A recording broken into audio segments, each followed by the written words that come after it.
Clorinde over there? They look like they might have run into some kind of trouble. Let's go check out what's going on!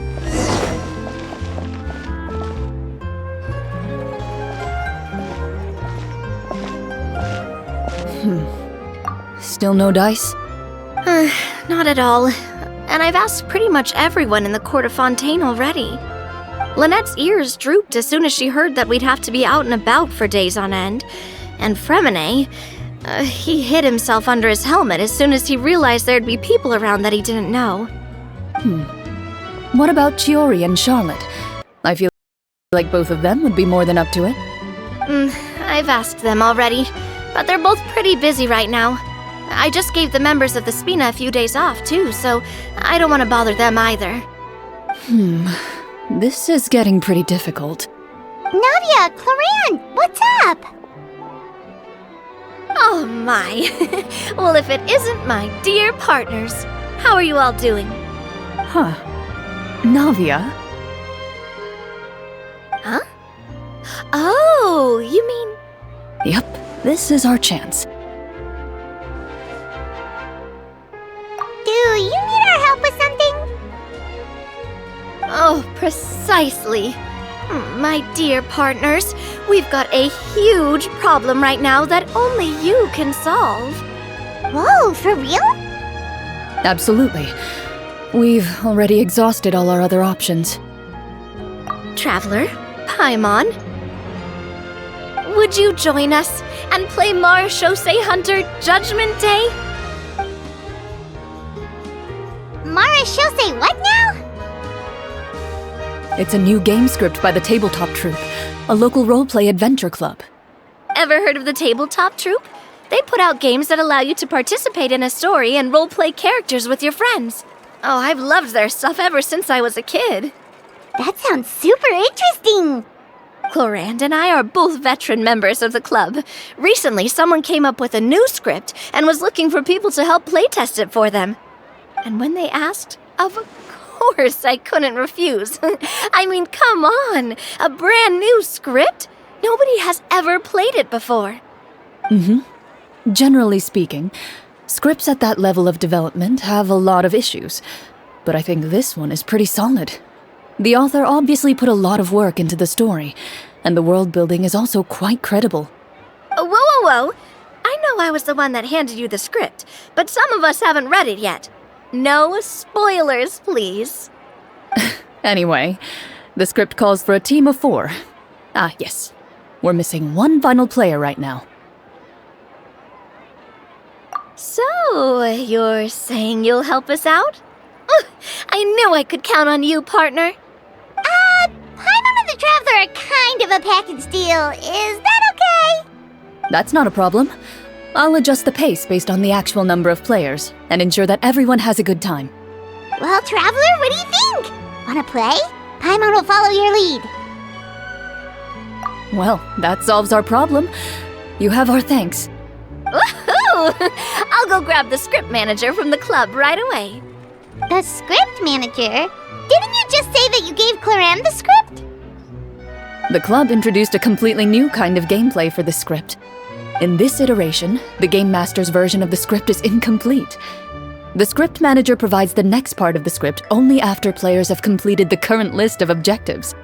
On top of that, in order to increase player immersion, the club has created some of the story's sets and scenes in real life. We'll only know where we should go once the script manager reveals the starting location. Wow, you're right. Whoever wrote this script really did put in a lot of work. And it's got a real healthy amount of suspense, right? I mean, even the GM doesn't know how the story will end. I look forward to experiencing it with you all. Why don't you go meet up with the others first? They should all be waiting at Chioria Boutique. I'll come over with the script manager as soon as I find them. Sounds good. Remember to always watch where you're going, and don't rush. You say that like I'm 6 years old or something. Let me think. What kind of character should I play this time? I just hope you'll pick up some useful skills this time. Oh, and stop trying to persuade every animal you come across.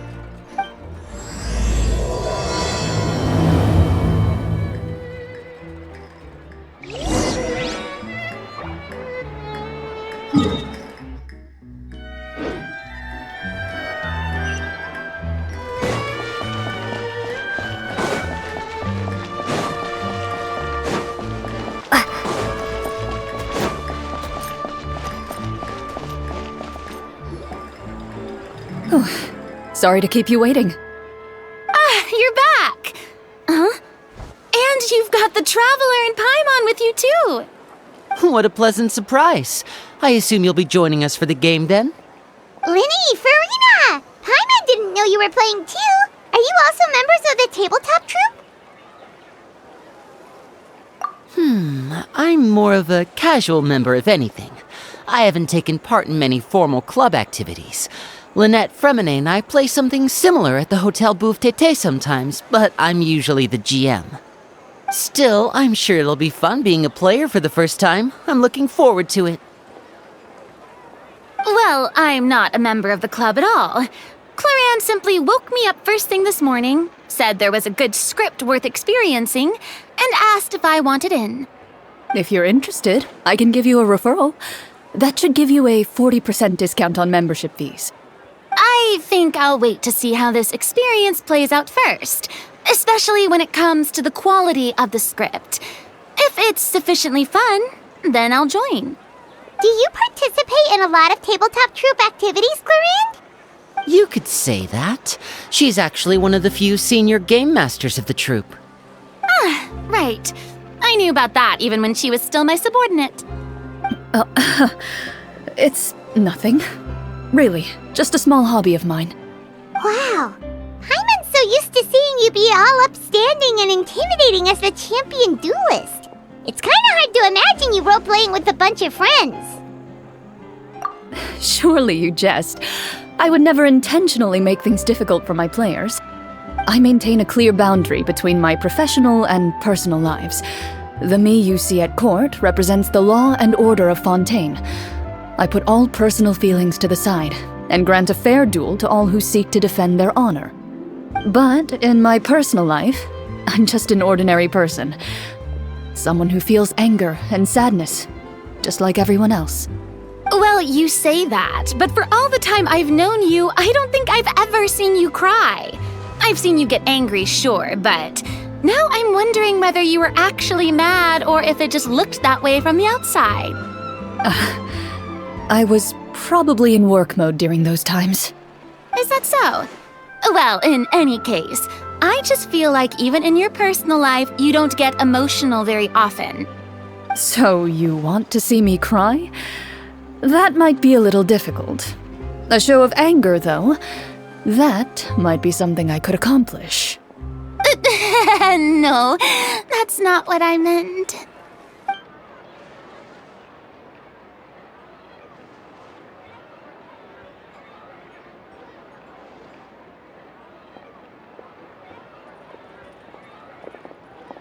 I'm back! Here, allow me to introduce you to the script manager, Mr. Florian. Pleasure to meet you all. Hello? Wait, are you a champion duelist too, Mr. Florian? Oh, no. This is just the costume provided by the club. I occasionally play a few of the roles in my scripts. That sounds like a lot of work. It's nothing. It's the least we can do to give the players a more immersive experience. Anyway, allow me to give you a brief introduction of the script. This script was adapted from the real history of the Marechaussee Hunters. You all will play the role of hunters from a bygone era and resolve a series of events unfolding in the capital. Paimon's not super familiar with the history of the Marechaussee Hunters. Is that a problem? Oh, no problem at all. I can give you a brief rundown. So, basically, Marechaussee Hunters were people who dedicate themselves to hunting monsters and protecting the city by using a special swordsmanship technique passed down over generations. Their story can be traced back to the ancient Rapperia dynasty, as well as the first hunter, Cassiodor. But I'll leave the finer details for you to seek out and discover later. And I'll provide additional commentary as the story progresses. In that case, brave hunters, are you ready to set out on an unknown adventure? Whoa, just one sentence and it's like we're in the story already! Aha, I see many a determined gaze before me. Very well, head over to this location and begin your heroic journey. So, as we follow the story, it leads us to specific scenes? Ooh, sounds pretty innovative. What does the message in the envelope say? It's the exact location of the scene, as well as the formal permission to use the venue. Seems like they have everything prepared. Please check all your belongings, everyone, and make sure you haven't forgotten anything. Once you're ready, please follow me to the designated location. Sounds good. Hunter Squad, move out!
They really have thought of everything. Even the phaetometer is here and ready to go for us. The phaetometer? What's that?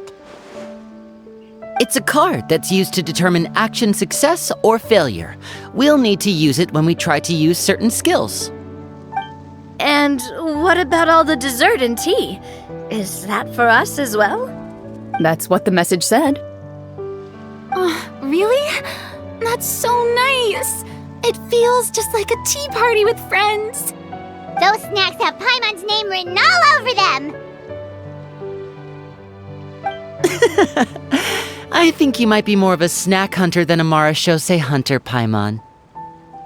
Snack Hunter Paimon reported for duty! If there are delicious snacks to be found, Paimon will track down every last one! The desserts are great. But I'm still looking forward to the story more than anything. Very fair. Then, let us begin. First, please pick up the blank character cards in front of you and write down your name and profession. You can find an abbreviated version of the rules printed on the back of your character card. If you have any questions, feel free to ask me. In this story, everyone is a Marashose hunter.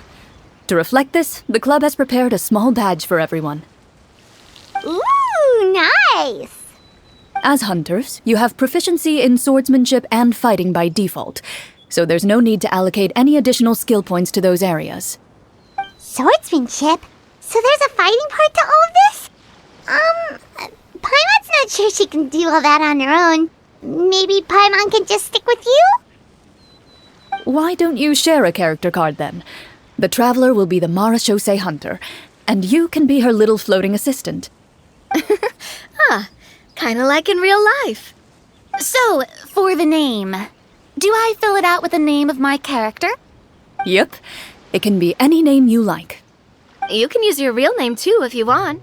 I do that whenever I get too lazy to think of a new name.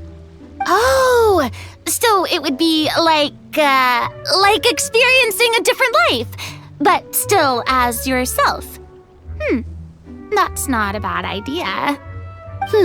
In that case, I think I'll continue to use the name Linny then. Next up is the skill sheet. You have a limited amount of skill points that you can use to learn a number of skills. The more points you invest in a particular skill, the easier it will be to pass associated checks. I'll take Persuasion and Investigation. Those are must-haves when it comes to missions like these. Oh, those skills sound like they'd be useful for gathering intelligence! Good idea, Navia! Just as expected of a veteran player. So should we also take those skills then? Not necessarily. Since we're working together as a team, we could leave the negotiations to Navia and use our skill points to pick up other useful skills. For example, I think I'll take Stealth and Sleight of Hand. That will give us more options if we run into any situations we can't negotiate our way out of. Oh, interesting. I wasn't thinking about it like that. I suppose it's not so different from an acting troupe. Everyone has their own role to play. Let me see. I'll take arts and performance. I'm not quite sure what use they'll be, but I'm not as knowledgeable about the other skills, and I am not too confident I'd be able to roleplay them well. Well, that leaves us. What do you want to learn, Traveler?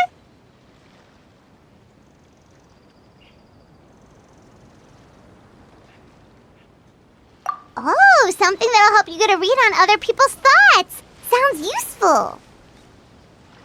Ha!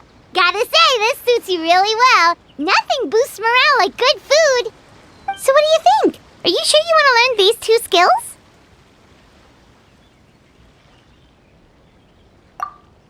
Let's see. Oh, looks like you each have enough points to choose one final skill. You've all picked such classic skills. It's fine to go a little bit out of the box, you know. Why do I get the feeling she's getting ready to cause trouble? For example, this one here. Summon. Doesn't it sound super mysterious and cool? Oh, I saw that one just now as well. The description says, this skill can be used under certain circumstances to summon characters or creatures that fit the script's world-building rules. The script's world-building rules, huh? But how are we supposed to know what a Marashose hunter can summon? Oh, that's not for us to worry about, my friend. Just learn the skills that interest you, and the GM will take care of the rest. All right, you've convinced Paimon. Let's learn summon then. Paimon can't wait to see what kind of thing shows up. Well, now that everyone's more or less finished creating their characters, we can begin. Since 2 of our players are doing this for the first time, though, let me ask. Would you like to play on easy mode or authentic mode? What's the difference between the 2? Well, in role-playing games, the story sometimes changes based on the decisions of the players and the results of the Fatometer. For example, if you fail a check, that means you cannot use the target skill in that scenario. A critical failure may even result in further negative consequences. If you choose to play in authentic mode, every time you elect to use a skill, you'll need to use the Fatometer to see whether you succeed or fail, and face any consequences that may follow. If you choose easy mode instead, every check will be successful by default, and you won't have to worry about luck playing a factor.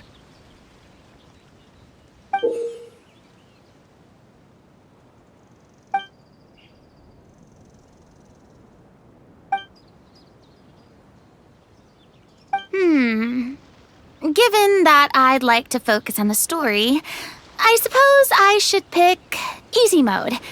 I'd feel bad if I brought the team down by failing my checks.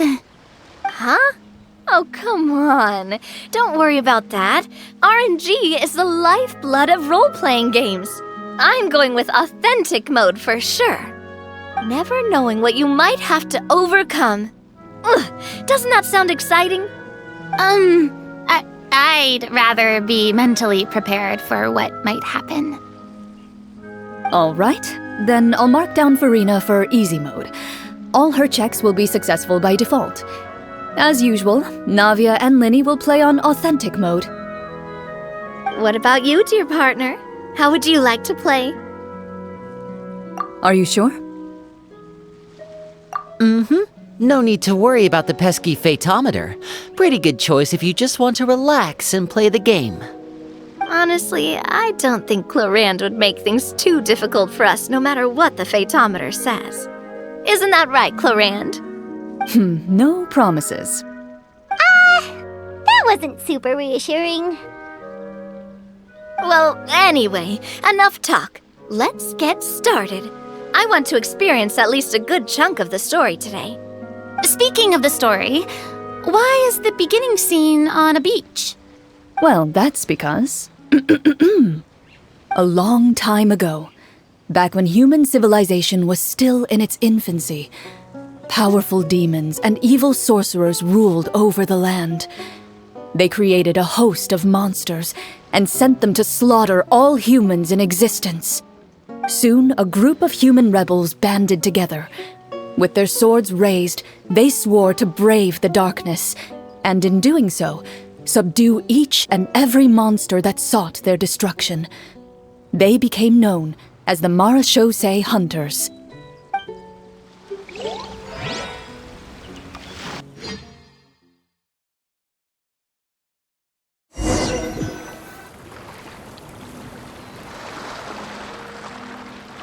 Sometime later, as a member of the Marachose Hunters, you receive a commission. Following the address provided on the message, you take a boat and arrive at this strange city.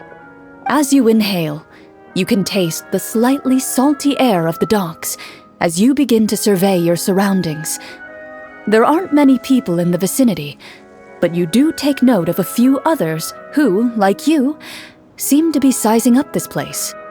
Your eyes meet, and you realize these people are fellow Marachose hunters, likely led to this location after receiving the same commission as you. You're all Marachose hunters too, right? Allow me to introduce myself.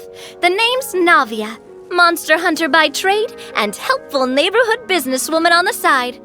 What say you to traveling together? We can help each other out on the road. Okay, count me in. My name is Linny. I've been wandering since I was little and picked up a few less than legal tricks along the way. I was adopted by a Marachose hunter and later chose to follow in his footsteps. Is this where you introduce your character to everyone? It sounds like they've done this dozens of times.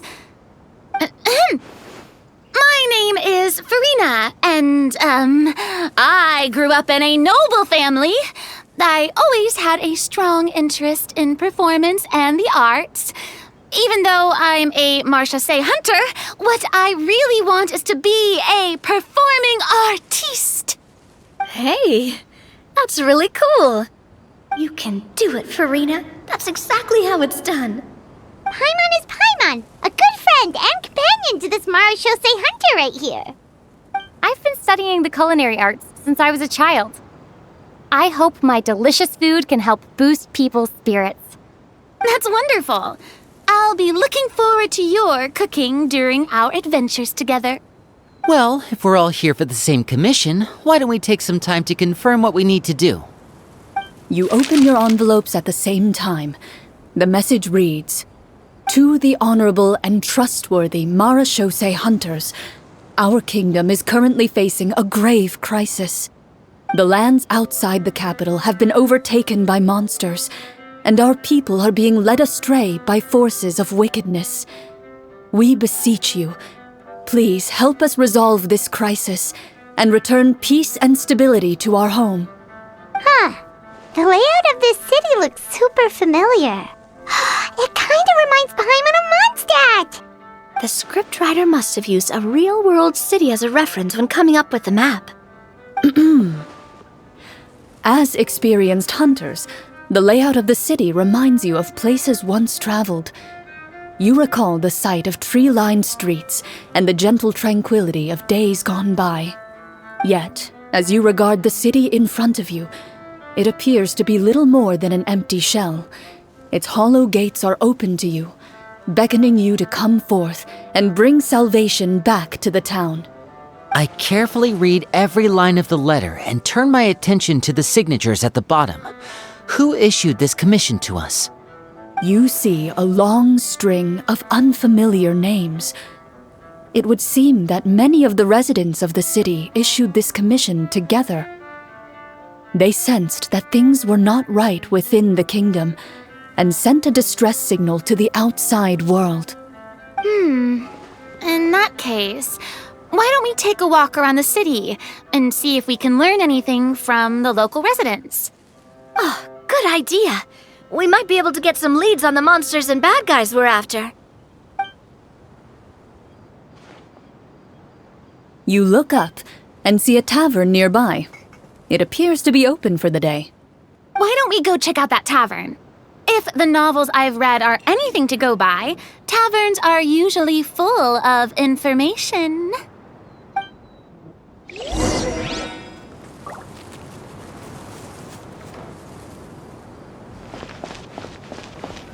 As you approach the tavern, you find a plainly dressed woman standing nearby. She appears to be rather troubled about something.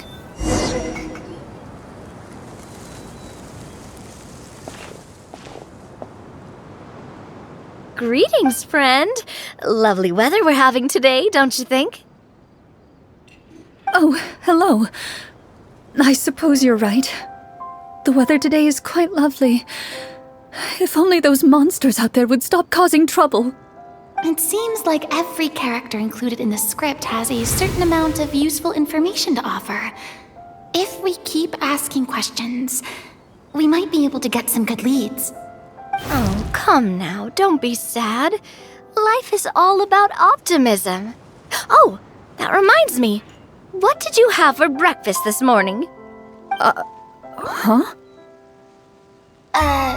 I don't think that's the kind of question we're supposed to ask. Nothing turns a frown upside down like good food. How about some macarons? I could make you some. You didn't even take cooking as one of your skill proficiencies. That's not necessary, miss. Excuse me for saying this, but you don't really look like a chef. Besides, I'm not really a fan of sweets. So you're someone who barely smiles and doesn't like sweets. You're really starting to remind me of this one friend of mine. Hey! Did she just... me? Clorinde must have broke character for a second. This isn't getting us anywhere. Traveler, maybe you can think of something.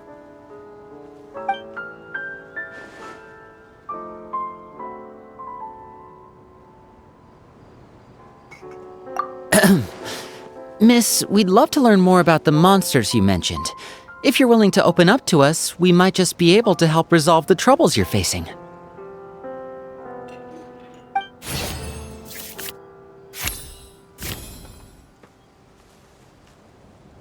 You weren't even the one that learned persuasion.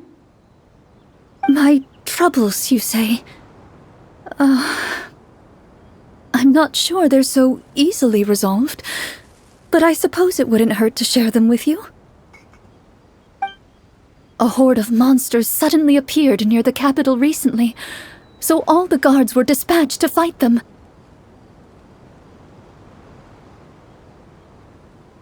Do you remember when those monsters appeared? I'm not completely sure. All I know is that my husband was dispatched to fight them 3 days ago. Do you know where he was sent? It all happened so fast. When we said our goodbyes, he couldn't even tell me where they were sending him. You have our thanks, friend. We'll find and defeat those monsters as soon as possible.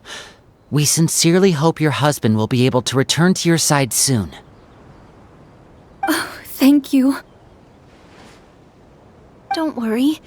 We'll find him. Just try to remain optimistic and wait for good news. We don't always get to choose what happens to us. But we do get to choose the little things like what we eat and how we respond to the things life throws our way. I hope that one day you too will recognize the power of something as small and inconsequential as a delicious dessert. I'll do my best. You bid farewell to the woman and continue your journey further into the city.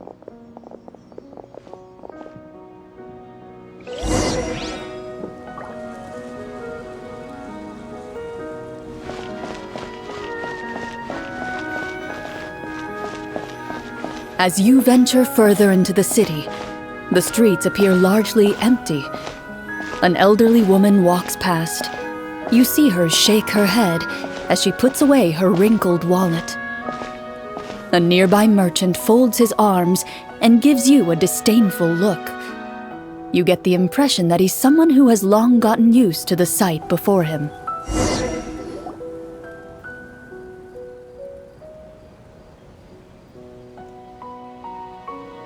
Although he doesn't seem very friendly, merchants are usually a good source of information, right?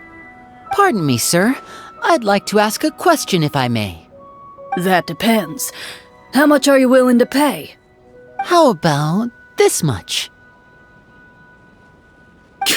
What do you take me for? Some lowly beggar? You can't even buy half an onion with that amount.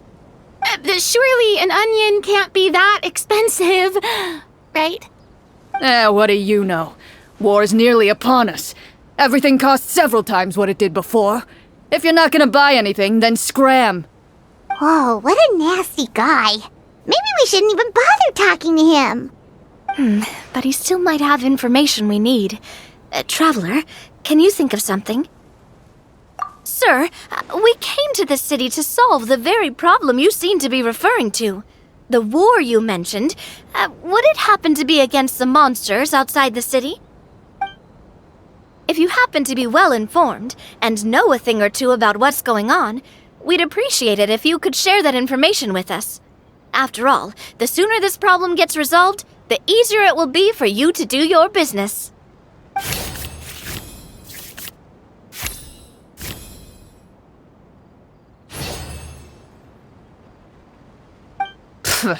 Well, things are basically as you said, young lady. Those monsters are camped outside the city, and they've been destroying all our trade routes. We have limited reserves within the city, so if this continues, we're all gonna be in big trouble. Wait, you're saying no one has put a plan in place to distribute supplies or maintain order? We could all starve, and those nobles in the palace wouldn't even break a sweat. Who knows? Maybe they've been in cahoots with the monsters all along. That is concerning. All right. That's all the information you need, right? Off with you now. I've still got business to do. You know, if you smiled a little more, you'd definitely get more business. And I bet that would make your life just a little bit sweeter. I'm not saying it's guaranteed to work. It's just a tip.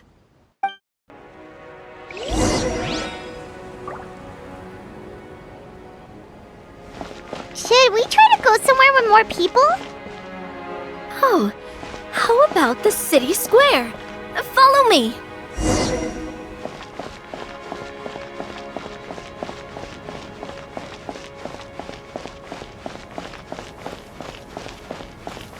Before you lies the city's central square.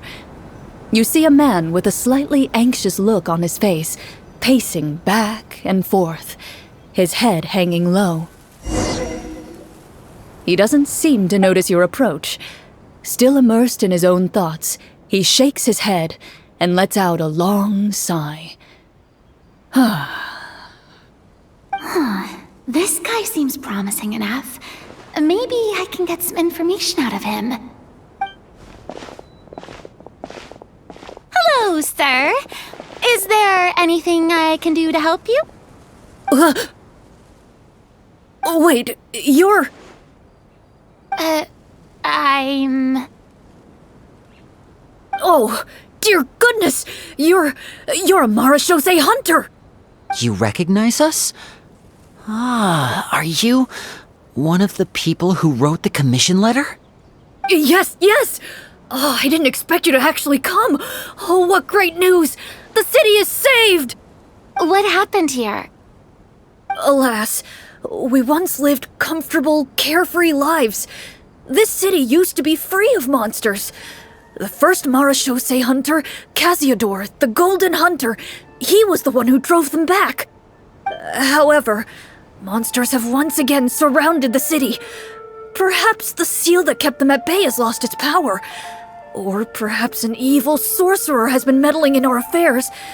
All I know for sure is that their return has stripped the city of any chance at peace. Are there not enough soldiers to drive them out? It's not a question of numbers. The guards simply have no idea how to deal with them. Most people my age have never even seen one of the monsters, much less been trained to fight against them. What's worse, many of us don't even know the history of the Marashose hunters anymore. When I was a child, though, my grandfather would tell me stories about how the Marashose hunters drove back the monsters. So, on the off chance that something might come of it, I decided to reach out to you. To be perfectly honest, I was starting to think all those stories were just tall tales. But now that I've seen you in person, I finally know that it was true! Well, you can rest easy, friend. The righteous and formidable Marechaussee hunters are on the case. The man is touched by your determination and resolve. His eyes begin to well with tears of relief. Still, if we are going to hunt the monsters, we need to know where to find them. Can you give us any leads? All I know is that the area outside the city is dangerous. I'm afraid I can't point you toward a specific location. Oh, although, if you leave the capital through the main gate and follow the road, you should run into a group of guards. They might know more about where to find the monsters. I see. We'll go look for them then. All right, be careful. Oh, and one last thing. The monsters outside the city are just part of the problem. There are evil sorcerers inside the city as well, so be on your guard. They're actively working with the monsters, and have corrupted the court ministers with malicious magic. They're the reason why, even inside the city, everything has been a giant mess. Even one of our kindest ministers has turned into a boorish and unreasonable figure, interested in nothing but enacting laws that exploit the people. Who knows how much longer we'll be able to go on like this. Talk about being stuck between a rock and a hard place. I feel bad for him. Maybe we should try to cheer him up?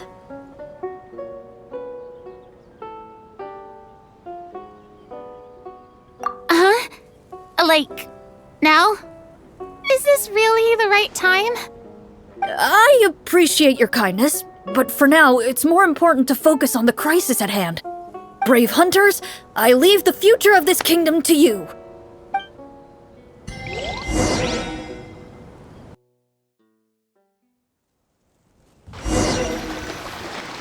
If I understood correctly, there are currently 2 problems in the kingdom that need solving, right? Exactly. We need to defeat the monsters outside the city and take down the evil sorcerer stirring up trouble from within. But which problem should we tackle first? Well, this seems like a good moment for a break. Take some time and discuss what you want to do. Let me know when you've made your decision. I really didn't expect the people in the city to keep us at arm's length like that. I totally thought the hunters would be treated like heroes. Well, Clorinde said the script took cues from the real history of Fontaine, right? Maybe the real-life Marechaussee hunters were also treated like that. I wouldn't say it's a perfect representation of history, but there are definitely some similarities. Would you like to hear more about it? Sure. As long as it doesn't spoil anything in the script. You've brought up bits and pieces of the hunter's history before, but it was all in passing. Paimon wants to know too! The hunters were super powerful, right? Were they all from a special line of supernatural beings or something? Kinda like the yokai in Inazuma? No. All Marechaussee hunters were ordinary mortal fighters. The only thing that set them apart were the special sword techniques passed down over the centuries. Huh? So you mean anyone could become a Marechaussee hunter? In theory, yes. All you would need to do is survive the rigorous training and master the swordsmanship techniques required to fight the monsters. Still, most people dropped out at the early stages, and others called it quits the minute they saw a monster in person. To become a hunter, you must be strong in both body and mind. What kind of monsters did the hunters fight exactly? Oh, and the evil sorcerer the script mentions. Did they exist in real life too? The land of Fontaine once played host to an ancient dynasty known as Rapperia. After that dynasty fell, monsters began to appear, intent on obstructing humans from establishing a new social order. One of the ancient sorcerers of Rapperia used his power to assemble a formidable army of golems. He sought to use that force to establish himself as king. Now wait a second. Don't tell me that guy was the inspiration for the evil sorcerer in the script. We still haven't found any in-game information on him yet. So, why don't you talk about someone else for now? Well, I wasn't planning on going into anything you might be able to find out in the game. But if you want me to talk about something else, then... How about Casiodor, the Golden Hunter? Or Egeria, the ex-Hydro Archon? Wait, but those people are all from a super long time ago. Where did you learn all this, Clorinde? From my master. By master, you mean Miss Petronia? Someone you know? Absolutely. Miss Petronia and my father were good friends. Back in the day, she would often bring Clorinde over to play, but then... Let's not get off topic. Anyway, back to what I was saying. Responding to Egeria's call, a number of warriors followed Casiodor into battle against the monsters. This group of warriors, under Casiodor's leadership, became known as the Marechaussee Hunters. Yet, as Fontaine entered an era of peace, their work gradually became obsolete. The Marechaussee Phantom, originally an association made up of hunters, eventually came to be predominantly comprised of Melusines. Ah, I see. That explains why most of the people in the script have forgotten the hunters or think of them as nothing more than a legend. Is that really a bad thing, though? It can get tough always being the one shouldering everyone's expectations. Depends on who you ask, I suppose. If the name of the organization no longer commands respect, investigative work is bound to suffer.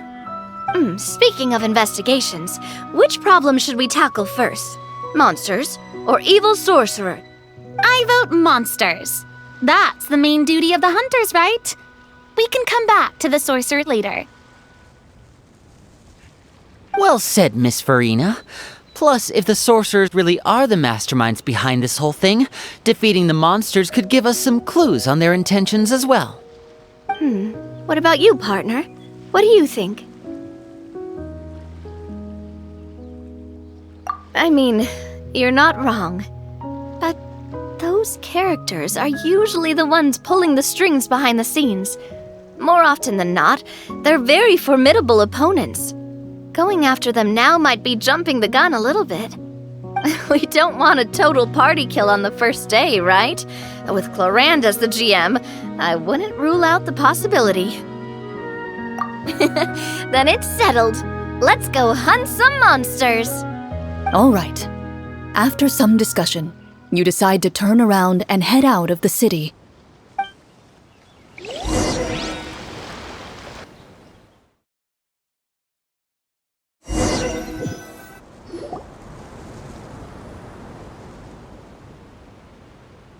Let's take a look around, like that guy said.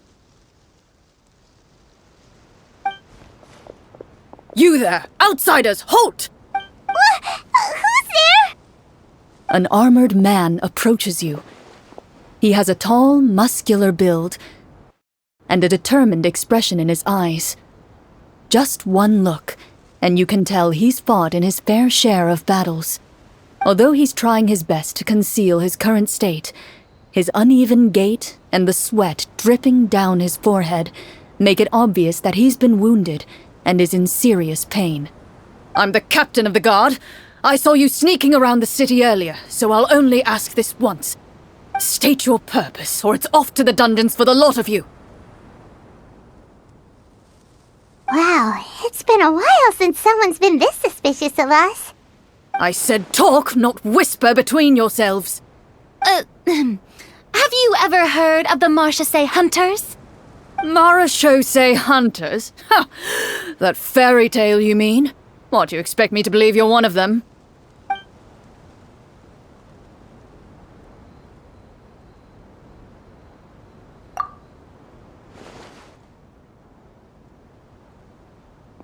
Sir, we were indeed in the city earlier, but our purpose was only to gather information on the monsters. We're here to help the city and all the people within it. Your guards are still fighting the monsters as we speak. They could be seriously wounded and in grave need of support. You need all the help you can get.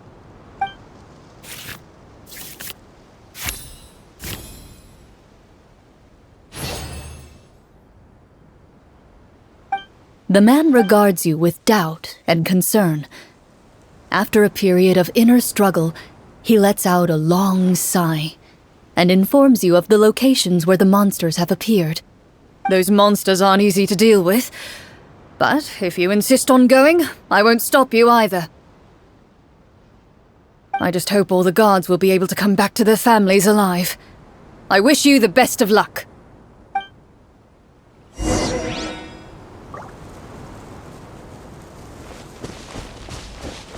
Based on what the captain said, the monster should be right up ahead.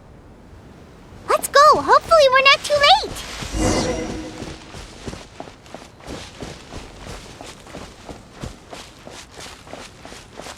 As you approach the battlefield, you see numerous people lying by the side of the road. They appear to be dressed like guards. Their faces are filled with desperation and terror. Some are screaming and cursing in vain, as if still trying to banish the monstrosities they saw from their minds.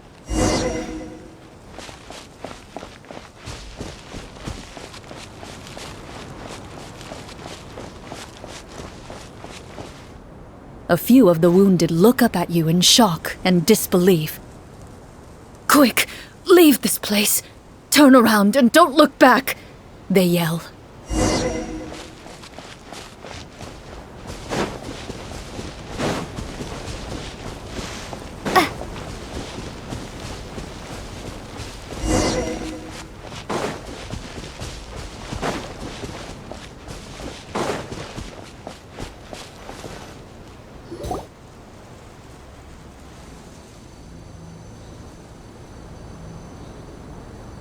This is the place he mentioned, right?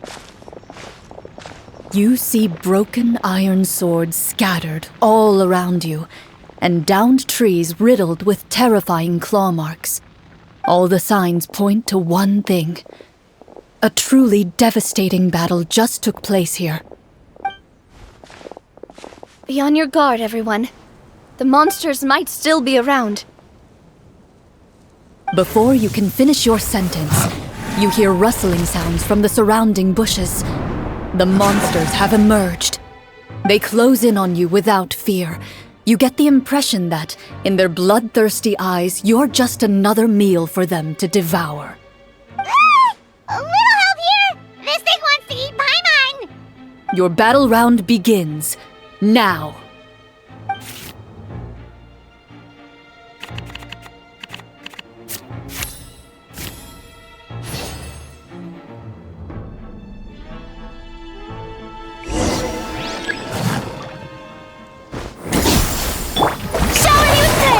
Now disappear!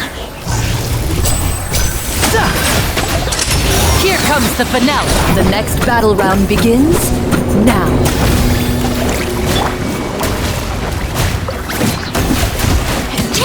Attack!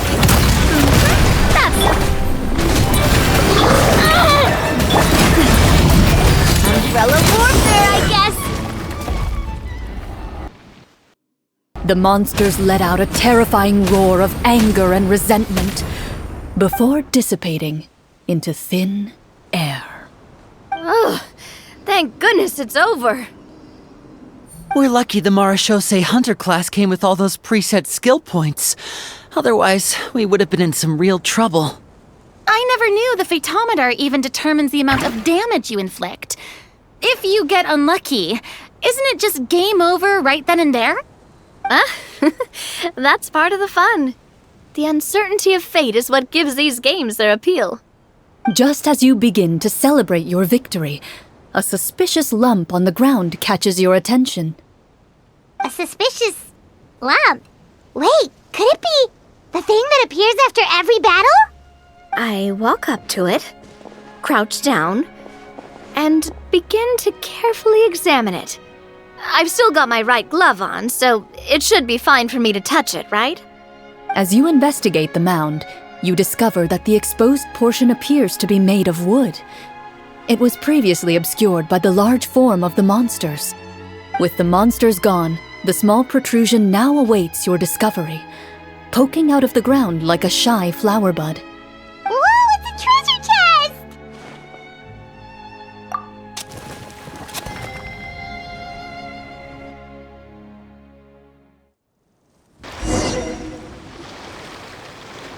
With everyone's help, you successfully excavate the wooden chest from the ground. Even without opening it, you can tell from the mora and jewels scattered around the chest that it must contain quite the fortune. Makes sense. We worked hard for this. Let's open it and we can share what's inside. I can understand your excitement, Paimon, but think about it. Doesn't it seem like there are people out there who need this treasure more than us? Yeah. Think about all the people suffering in the capital. Or all those guards who got hurt fighting the monsters. Wouldn't it be better if we gave the treasure to them? Wait, is that how it works? Paimon thought since we were the ones to dig it up, we could just take it for ourselves. Well, let's put it this way. Any decision you make during a role-playing game can impact the future course of the story. But would the people really believe us? It's hard enough for us to prove we're Marchese hunters. What if they think we procured the treasure illegally? They might get even more suspicious of us. That's definitely something we should consider. Maybe we can come up with an explanation in advance. Well, if donating it could cause that much trouble, why don't we use it to buy some gear and fill up on good food? Then we'll be ready to fight even more bad guys. Looks like you're facing a difficult choice once again. Well, it's getting late. Why don't we call it a day for now? Wow, where did the time go? I'm not sure if it's because I'm having so much fun with you all or because the story is particularly enticing, but I feel like I could almost keep going. Here, here. Ooh, how about we play through the night? I'm not sure I'll have enough energy for that. Yeah, that won't work for me either. Lynette will give me an earful if I get home too late. I understand how you feel, Navia, but we have to change venues for the next part of the story anyway. Huh? Another location? There's a special note for the GM at the end of this section that says to proceed to an indoor set for the next part of the script. Whoa, they really pulled out all the stops for this new script. Well, even if we end the game for the day, we can still stay a little longer and hear Clorinde finish her story, right? Paimon wants to hear more about the history of the hunters. Something tells me you just want to finish the free desserts before we break for the day. That's just a coincidence, okay? Besides, to Paimon, not finishing free food feels even worse than having to buy her own. And anyway, Paimon really does want to hear more about Clorinde's master. Well...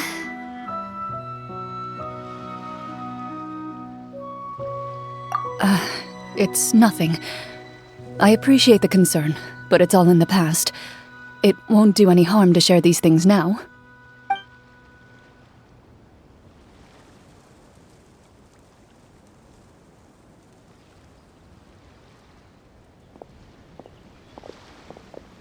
My earliest memories are of living with Master.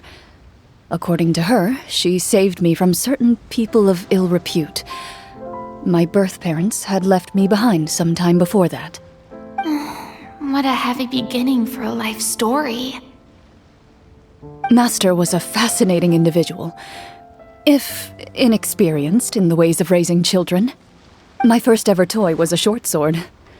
Although I suppose it wasn't so much a toy as something Master removed from her waist and handed to a noisy child in need of distraction. Oh, wait, so she handed an actual sword to a child? Isn't that dangerous? Did you hurt yourself? Of course I did. I cut my palm and bled quite a lot. But Master was not concerned. She just stood there and casually lectured me about it. See, that's what you get for not holding the sword properly, she told me. She then crouched down next to me and said, "Give me your hand. I'll teach you to bandage this wound. After that, it's time to learn how to truly hold a blade." Excuse me for asking this, Clorinde, but how old were you exactly when all this happened? Probably around, 3, give or take. 3? Isn't that when most kids are still struggling to hold a fork? As I said, Master was rather inexperienced in the ways of raising children. She believed trial and error was the best way to teach a child what they're capable of. I'm not so sure this is a question of experience. I didn't see anything wrong with her ways at the time. And anyway, children don't get to choose how they're raised. Oh, she did bring me back a pet from Liyue once. It was a Geovishap hatchling. A Geovishap hatchling? For a pet? That seems even more dangerous.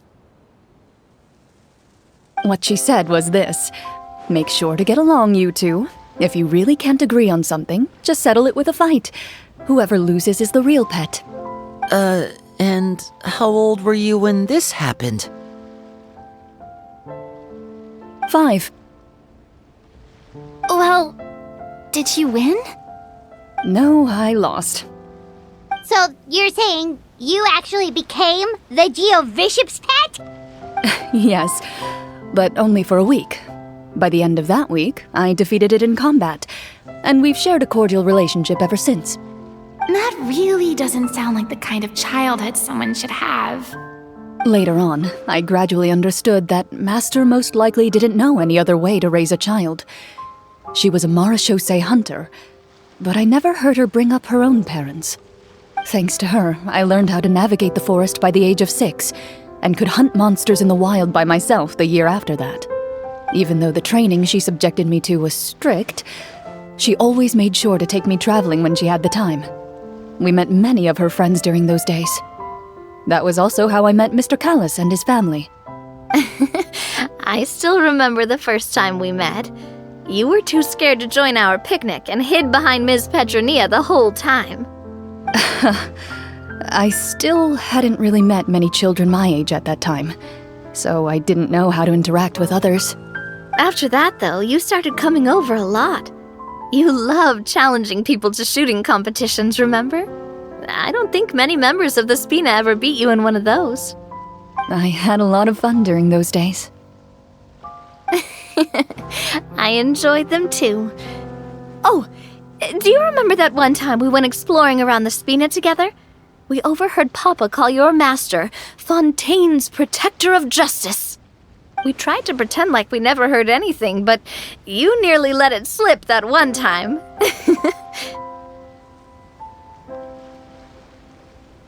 Protector of Justice? Oh, wait, you mean that vigilante hero from 20 years ago?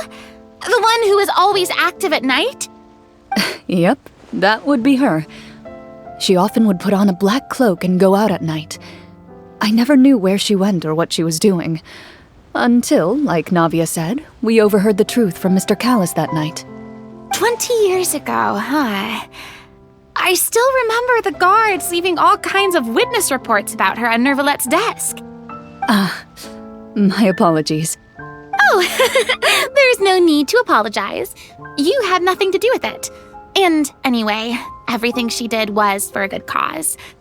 Although, calling herself the Protector of Order was a bit much, especially when she deliberately operated outside the law. Huh? When did the Protector of Justice become the Protector of Order?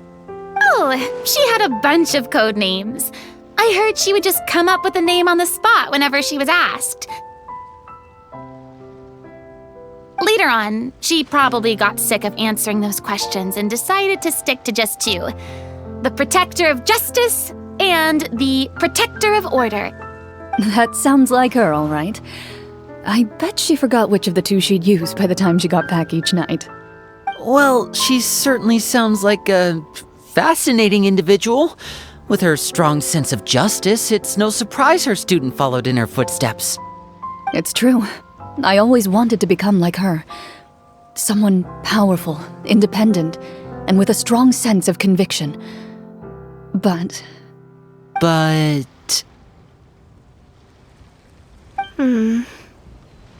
She suddenly disappeared the night I turned 10 years old. Disappeared? What happened? I have no idea.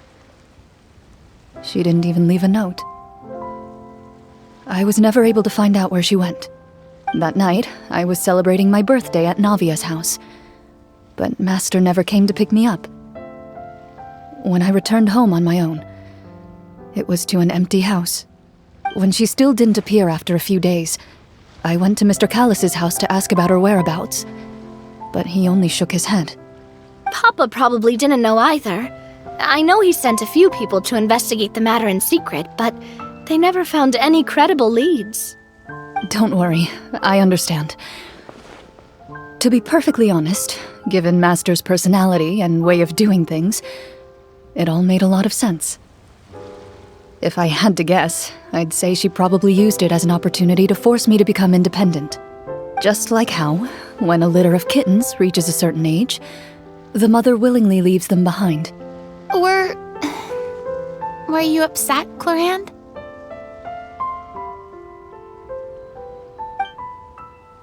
I was at first, but not anymore.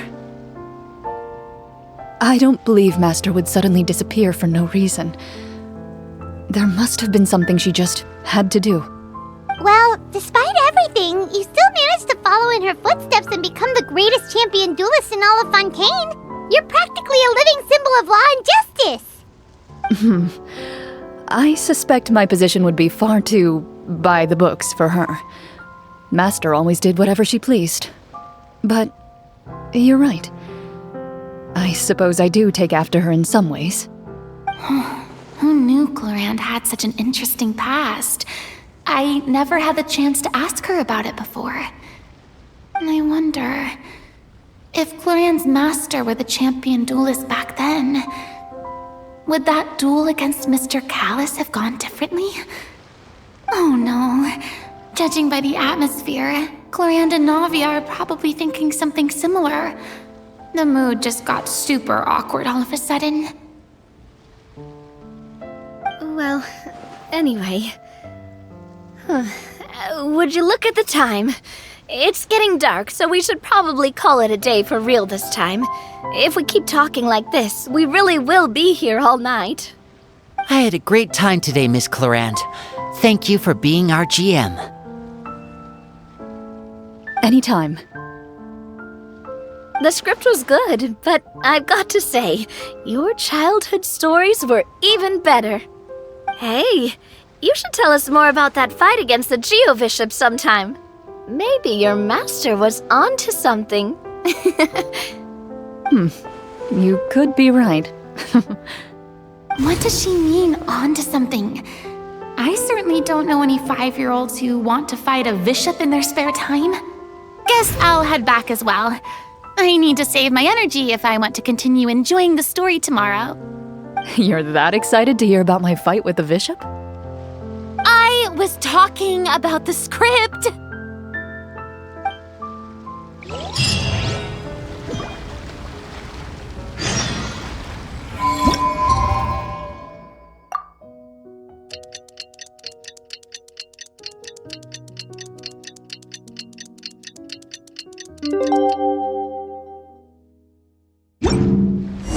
Let's go meet up with the group.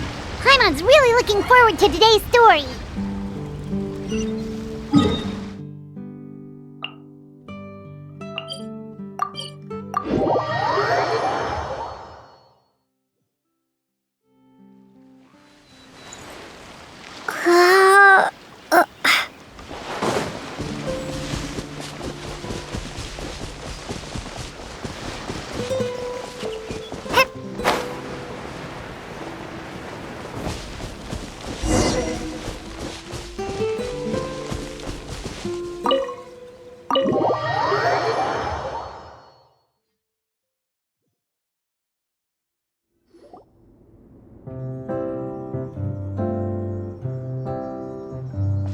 Looks like everyone's here. Now, before we begin, why don't we finish where we left off yesterday? There was an important decision to be made, yes? I'll pour everyone a cup of tea. Is that really the most important part, though, Clorinde? Paimon's more concerned about our current surroundings. Heavy walls, cold railings, dim lights. This is obviously supposed to be a prison. I admire the work put into the set. Still, it's obvious the scriptwriter has never paid a visit to the fortress of Rapperia. So this set is going to be a part of the script? Unfortunately, that is something I can neither confirm nor deny. Anyone think Clorinde's smile is starting to look kinda scary? Well, whatever happens, we'll just have to push on. But first, we should really figure out what to do with this treasure. If we're worried about arousing suspicion because of our identity, why don't we give ourselves a different name, just like Clorinde's master did? Yeah, it might be better to keep a low profile. As long as we're helping people, it doesn't matter who we are or what we're called. Staring at me won't get you anywhere. Or did you want some more tea? Paimon's good. Thanks. Why aren't you saying anything, Navia? Wait, what's that next to you? Oh, this is the short sword Clorinde mentioned last night. I found it. Huh. I'm surprised you managed to track it down after all this time. Well, I made sure to take good care of it, considering the circumstances in which you gave it to me. Of course I had to keep it safe. Anyway, where were we? Oh, right. I was just thinking about all the potential ways for us to break out of prison. We could dig a tunnel, or try to bribe the guards. Wait, we haven't been thrown into prison yet, have we? Well, it's only a matter of time. It pays to be prepared. Just like how you should always have an umbrella on hand, even when it's sunny. Alright, Paimon's made up her mind. Let's just give the treasure away. Paimon may have wanted to keep it, but if it's going to land us in prison somehow, Paimon will be too upset to enjoy her snacks. So, you've reached an agreement? All right then, we can continue with the story. Oh, and we'll collect all the scattered pieces of treasure on the ground as well. All right. You collect the treasure and make your way back to the capital with your bag of loot in hand.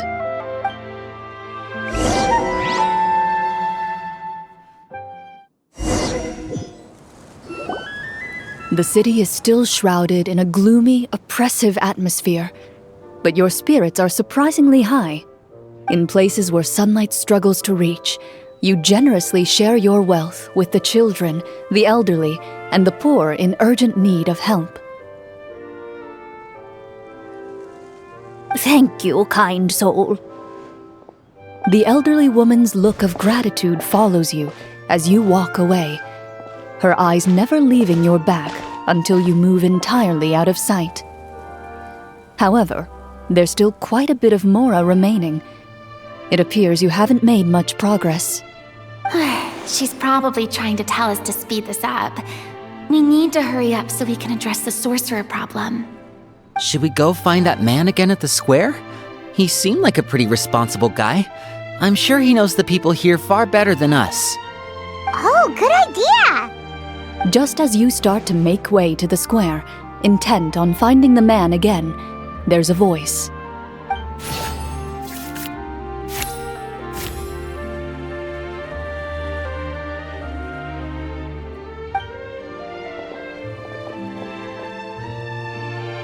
Please wait, distinguished guests.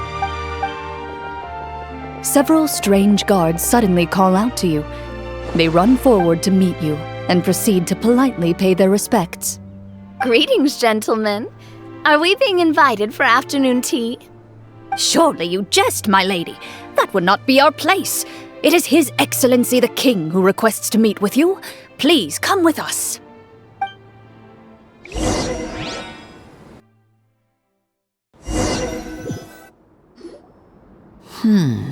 Do you think this could be a trap? Well, we have to investigate the court at some point, right? Meeting the king himself would be a fantastic opportunity to do that. I say we go for it. If something happens, we'll just turn the whole place upside down. That sounds a little intense. After a quick discussion, you nod to the guards and agree to follow. They lead you all the way to the audience hall of the palace. Gilded tables line both sides of the hall. The space itself is adorned with all manner of expensive antiques, glass shelves, and silver candlesticks. The items appear quite ordinary in size and dimension, Yet their presence somehow makes the emptiness of the hall feel even more surreal and ominous. Wow, it's so luxurious! The elderly king, clad in a magnificent robe, sits upon the deep crimson throne before you. He wears above his head a majestic crown, with a gemstone the size of a bird's egg set right at the very front. As you observe it, you see a complex pattern of light reflect off its surface. They're here, Your Majesty. A man dressed in dark clothes, likely a minister, shields his mouth with his hands and bends down to whisper a few words to the king. After a moment, he lowers his hands and stands back up. His gaze shifts to fixate on your group, but he does not move from his place at the king's side. The king does not appear entirely aware of his surroundings. The man by his side, though. We should keep a close eye on him. The king remains still and says nothing. The minister is the one who speaks. Esteemed guests, allow me to thank you for coming to our faraway kingdom. Unfortunately, His Majesty the King finds himself quite exhausted from work. So please allow me, his Prime Minister, to welcome you in his stead. I've heard tell that your group, the Marechaussee Hunters, used your exceptional ability with the sword to repel the monsters near the capital. Such a great deed deserves to be rewarded. However, seeing that I was not fortunate enough to observe such a feat with my own eyes, you'll forgive me for seeking to verify the truth by speaking to you myself. Well, we've got nothing to hide. You brought us here to talk, right? So we'll just explain what happened.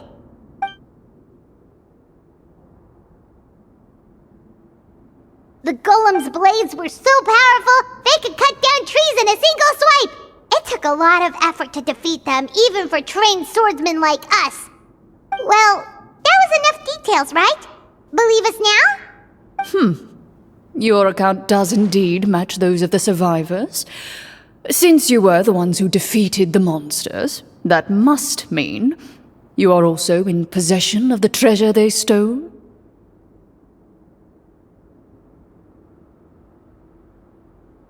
Well, we did take the treasure, but... How did he know about the treasure? Then I must ask that you return it at once. It belongs to the kingdom. Wait, but didn't you just say that our great deed deserved a reward? Shouldn't the treasure be considered a part of that? Yes, that was indeed what I said. But you seem to have forgotten a very important distinction. Only that which is freely given by the king can be considered a reward. Taking the rightful wealth of a kingdom without said permission, on the other hand, is a crime. But that's completely unreasonable! Yeah, that makes no sense! If it weren't for us, the treasure would still be buried underground somewhere! Maybe so, yet the fact remains. You tried to dispose of the treasure without reporting it to the court and without receiving permission, yes? What, no answer? Surely you're not insinuating that you, a group of legendary Marechaussee hunters, sought to take the treasure for yourselves? Well, what about the king? Is he just gonna let this guy talk for him the whole time? Clad in his magnificent robe, the king remains seated, with his hands resting on either side of the throne. His posture is rigid and unmoving. He stares forward with an empty look in his eyes, completely unmoved by the events before him. From the look of things, could the Prime Minister be the evil sorcerer? Or could both the king and the Prime Minister have fallen under the evil sorcerer's control? I would like to observe the number of guards stationed in the hall. The guards in the palace appear fully armed, their expressions solemn. Sensing the tense atmosphere in the room, they stand at the ready, each with a hand placed upon the hilt of their sword, as if prepared to draw their weapons and surround you at a moment's notice. Well, there goes my plan to turn the whole place upside down, I guess. It appears we've been visited by nothing more than a group of ill-intentioned imposters. What a pity. Guards, take them away and throw them in the dungeons. Before I decide your fate, however, I must first determine whether you have any accomplices outside the court. Can't we try to slip away? Or maybe start some kind of riot? But if we try to fight the guards right now... Don't worry. At least we figured out who's behind all this. Let's just play it by ear. If you're scared, Paimon, just hold my hand. Aw, thanks, you guys. You allow yourself to be led away by guards surrounding you on both sides. It's only when you begin to feel drops of water falling from the dungeon ceiling and smell the stench of death and decay all around you that you finally realize you've stepped into a completely different world. Stay here, and don't try anything funny. The guards lock the cell door and leave without looking back. Wait, sir! Your voice echoes through the dark hall, but the only response you receive is the sound of water dripping from the ceiling. No! What should we do now? Carve out a new path of fate with our own two hands, of course. I draw my weapon. You reach toward your waist, but find nothing there. You now recall that your weapons were confiscated before the guards locked you in the cell. The bag of treasure along with them. What about that knife I hid in my boot? When did you hide it in there? When I was thinking about digging a tunnel. Rejected. You failed to inform the GM of this course of action. Moreover, the guards would have conducted a thorough search before throwing you in prison. And the keys to the cell aren't anywhere to be seen? Correct. You don't even feel a lock hole on the cell door. Oh, well, there goes all our plans. Indeed. Huh? Why are you the one saying indeed? Because that statement holds true for me as well. This is where the script ends. What? But that's a terrible ending! Generally speaking, this should be the point where the scriptwriter gives the players some kind of hint, or gives the GM some kind of code for how to move forward. I mean, maybe they just really wanted us to be immersed in the feeling of being in prison? Like, they'll only show us the way out once we've grown truly and utterly desperate? That is a possibility. If only there were desserts and tea in real prison. Oh, wait, guess that's kind of how the Fortress of Meripede works if you're lucky. Oh, before I forget, Navia, the short sword you had with you earlier. I took a closer look, and the craftsmanship doesn't appear to resemble anything from this era. If I remember correctly, that style was last in vogue several hundred years ago.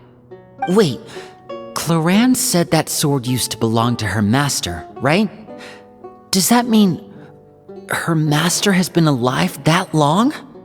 I doubt it. The way she went about things often made her seem childish more than anything. I'd say the sword was most likely an heirloom passed down over time. Hang on. A precious heirloom passed down to you by your master. And you gave it to me just like that? You weren't worried I might lose it? Master left many things to me when she disappeared. There was the sword, an old key, and a good amount of junk she probably just didn't want to take with her. I gave you the sword back then, because I didn't want our friendship to end. Wait, when did this happen exactly? After the duel. Between Mr. Callis and myself. Before that, Clorinde would have meals with us and even stay over at the Spina some days. She was on great terms with Papa as well. After the duel, though, there was a period of time where we simply didn't know how to face each other. She entrusted this sword to me, and never came back. We were both sad, and conflicted, and totally overthinking everything as a result. When Whenever I looked at this sword, I couldn't help but wonder. If Miss Petronia had never introduced us to each other at that picnic, maybe part of the sadness I was feeling could have been avoided. Back then, it felt like I hadn't just lost a father, but a close friend as well. No one can change the past. The most important thing is that you two found your way back to each other and can enjoy things like this together. Yep, you're right. I'm sorry, you two. I didn't mean to bring up any sad memories. Think nothing of it. No one here is at fault.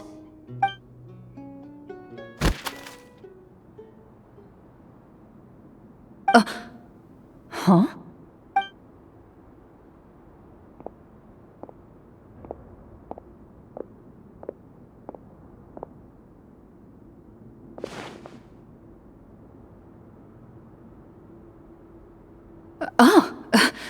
Looks like the next part of our script is here. Perfect timing. The situation was really starting to get desperate. And not just because of the prison thing. From Clorinde's face, Paimon really can't tell if it's good news or bad news.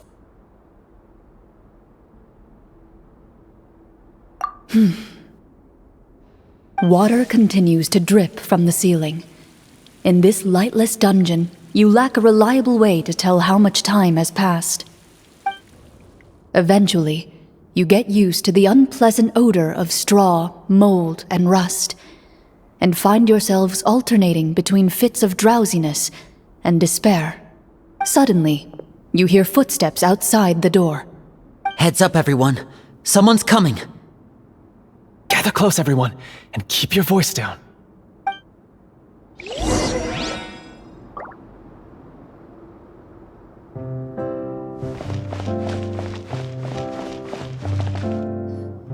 Who are you? I work as a guard in these dungeons, but my true identity is the same as your own. I'm also a Marechaussee hunter. Huh? Shh! I've already sent away the other guards, but if we make too much noise... I understand, but how can we be sure we can trust you?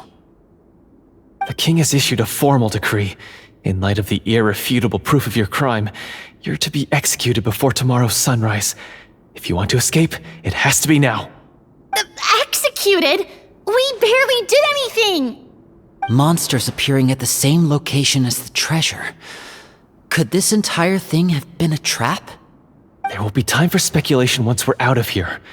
As for my identity, I have no way to prove that to you just yet. Infiltrating the capital was difficult, and finding a chance to speak with you has taken a lot out of me. I could go on, but I think we can all agree that now is not the time for details.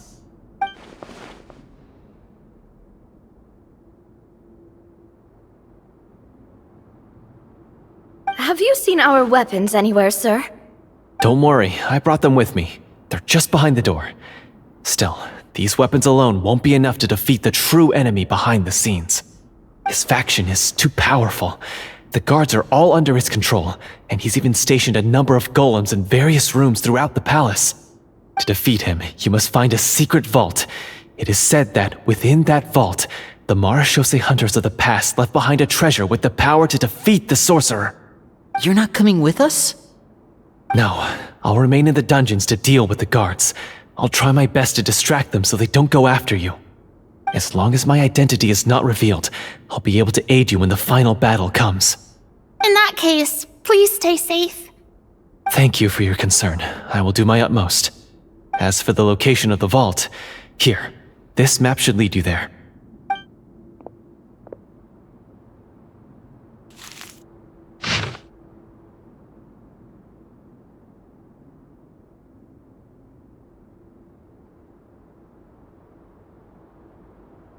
Got it. All right, once I open the door, remember to stick close and refrain from making any noise. I'll lead you out of here as quickly as possible. You now have the chance to restore the honor and legacy of the Marechaussee hunters. So please, get out there and reclaim what's ours. And be sure to exercise caution. With the help of the guard, you successfully escape the dungeons. Your sense of despair and anxiety both seem to fade as you continue your quest.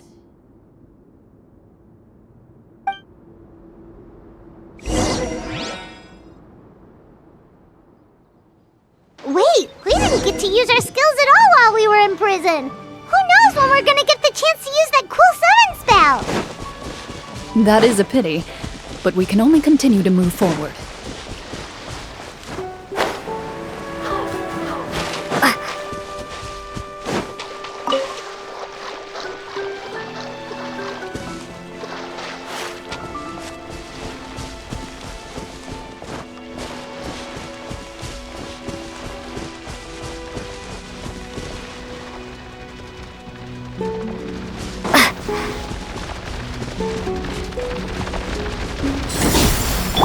Settle down!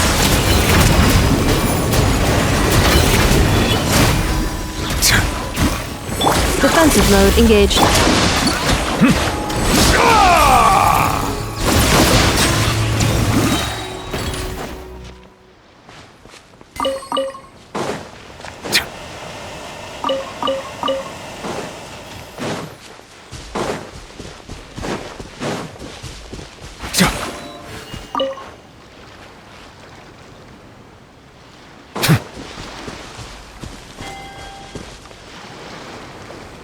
This should be the place marked on the map.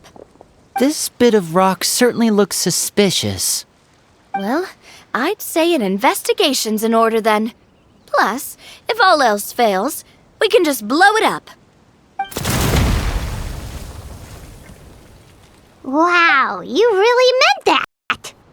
Before you lies a serene stretch of open water, its surface shimmering a brilliant shade of sapphire blue.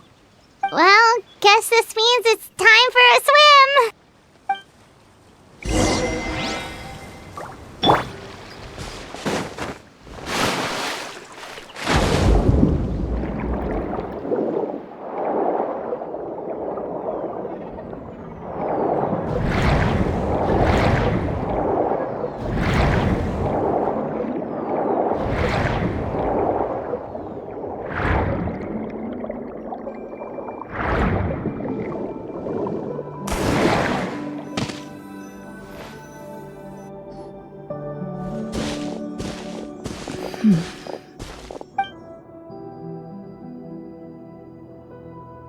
What's the matter?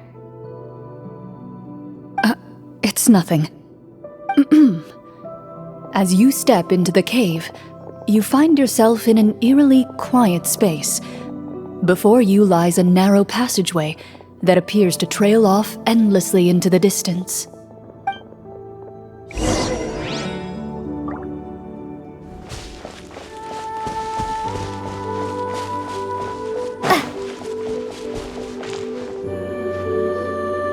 Wow, this must be where the treasure is hidden! But this door is blocking our way in.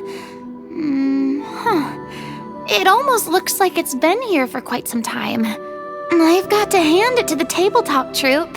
They really went all out with the props. Huh. What have we got down here? A kind of mechanism connected to the door? It looks like we might have to arrange it into a certain pattern. A pattern on a stone door. That's something Master mentioned before. Is something wrong, Clorinde? After a long, difficult journey, you finally arrive at the location indicated by your map. It appears to be an ancient site of some sort, where treasure likely awaits. Your surroundings are exceedingly quiet and serene, as if the secret that slumbers here has never once been disturbed. If you listen closely, you can almost convince yourself you can hear the sound of its calm, gentle breathing. That description makes Paimon feel kinda bad for disturbing this place. We're doing this for the sake of the people, to free them from the evil sorcerer. I say it's time for this treasure to once again see the light of day. Linny's right. We need to keep going. The future of the kingdom depends on it. The next part of the story requires us to solve the puzzle, right? let's start exploring the area. Yes, that should be fine. Something feels off about all this. Guess I'll just have to improvise.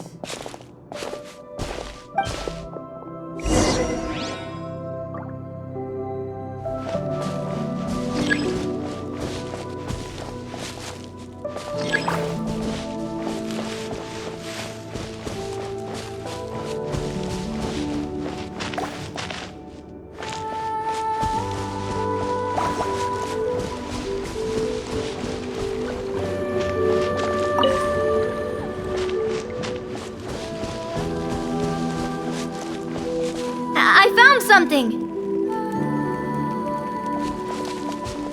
Found something here, too.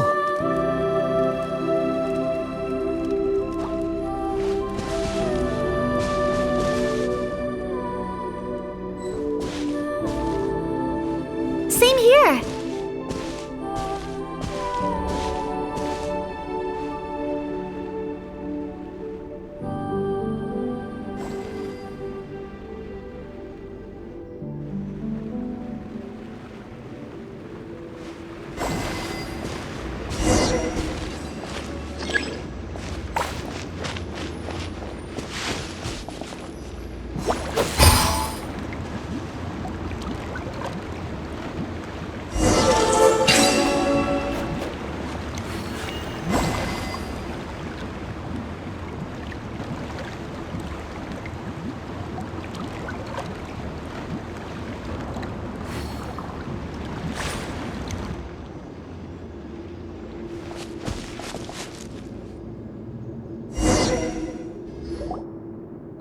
It worked!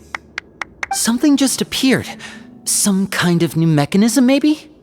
By solving the puzzles, you prove yourselves worthy of inheriting the secrets of the past. At the end of each puzzle, you're rewarded with With? a key.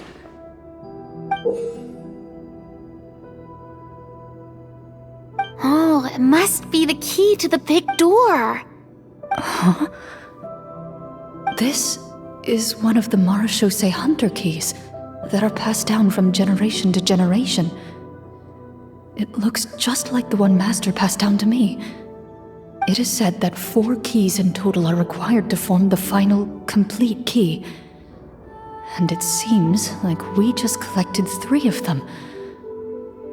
That must mean... Huh? What's wrong?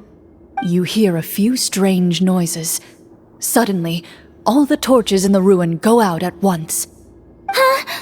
What's going on? Did we fall into another trap?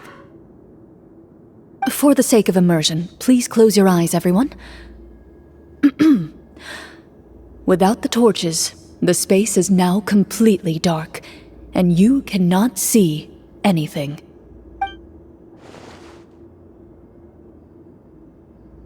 But Paimon can still see a little bit over here. Oh, right, sorry. Suddenly, you hear the sound of footsteps pierce through the darkness. There's someone else here? Oh, this is so unsettling. I can't see anything. I've been discovered then. Wait, that voice, it's... You recognize the voice as belonging to the guard who led you to this place. It appears he now covets the treasure for himself and has come to stake his claim. Oh, so this is just part of the script. Then I can probably relax. Well, if we can't see anything, that means we can't fight to the fullest of our abilities. Should we retreat for now? Judging by the way he's holding his sword, he must be a real Marechaussee Hunter. But this isn't part of the script. Retreat? That's not the Hunter way. If it's dark for us, then it's dark for him. We choose to fight. Your choice is noted. Please keep your eyes closed until I tell you the torches have been relit. This battle will be in the dark. You got it! Well then, let us begin.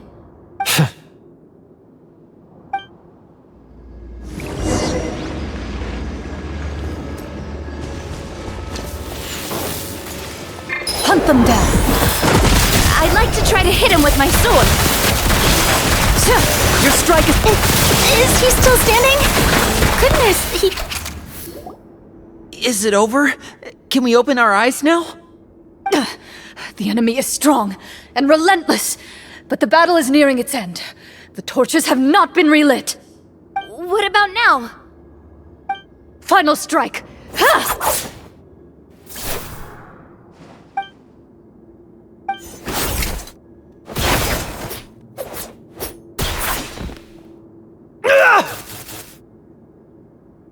Oh, well, did we get him?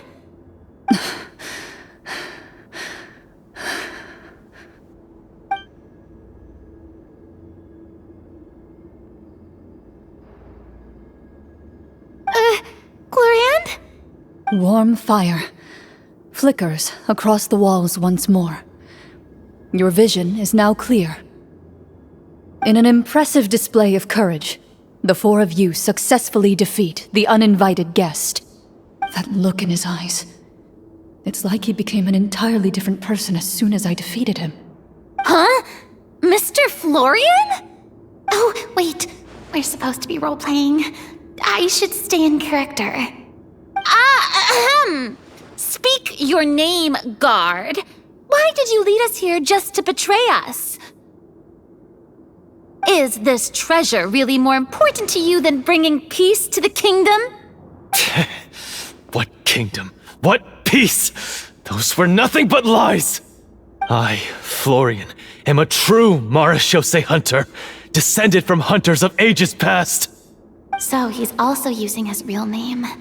Or, wait, was that the name of his character from the very beginning? Then I'm even more confused. If you truly are a Marechaussee hunter, shouldn't you want to help us just like you said before? Shouldn't we fight together for the sake of the people? What do you know? In this day and age, there's no glory to be had as a Marechaussee hunter. What's that supposed to mean? My skills were passed down to me by my father. We lived a life of obscurity in the remote wilderness.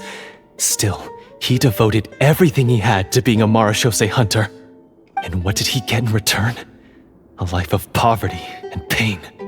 In a world that forgot all about him. When he died, not a single person came to mourn his passing. The Marechaussee hunters were the ones who saved this city. We're heroes. We deserved more recognition and respect than this. Is he talking about how no one in the capital seems to remember the hunters and their legacy? I didn't expect the script to contain this level of social criticism. So that's why you want to take the treasure for yourself? You feel like you're owed fame and wealth? If you already knew where the treasure was located, why didn't you just come down here and take it? Because I still needed the final key. Only a true Marechaussee hunter is capable of passing through this final door. As someone who sought to hurt others for his own gain, Florian lost that right long ago. Okay, but what is this treasure anyway? We've got all the keys, right? So can we just go in and take a look? You're sure you want to go in? We've been talking about it for so long, of course we want to see what's inside! And we've already defeated Florian, right? So he won't try to take it from us anymore. Pesky brats. Watch yourself. Then let's open the door together. All right. Your choice of action is confirmed.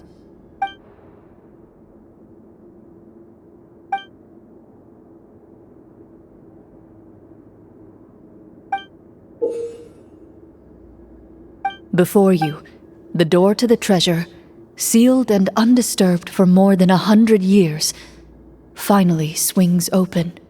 You hear the shrill wail of the door hinge as it rotates for the first time after years of disuse, almost like a sleeping giant letting out an extended yawn. You get the impression that the secrets buried behind this door might be just as heavy as the sound you just heard. It's open! Come on, let's go in! Paimon wants to see what's inside! Ooh, me too!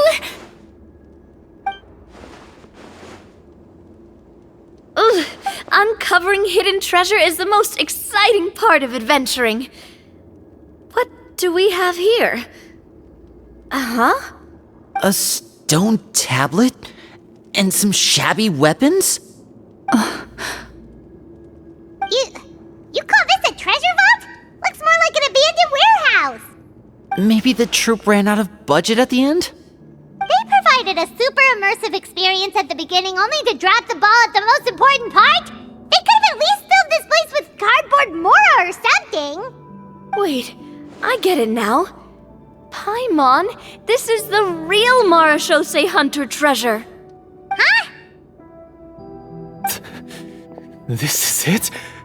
The Marachose Hunter treasure is just a stone slab and some broken swords? I can't believe it. I refuse to believe it!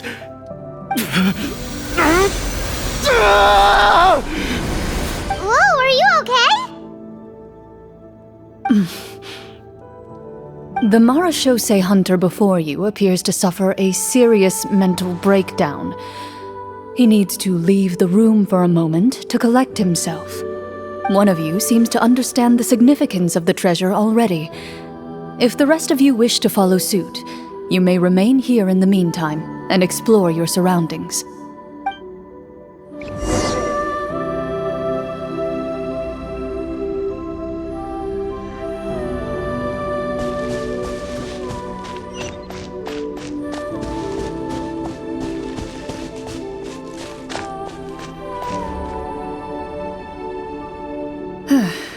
So, how are you doing?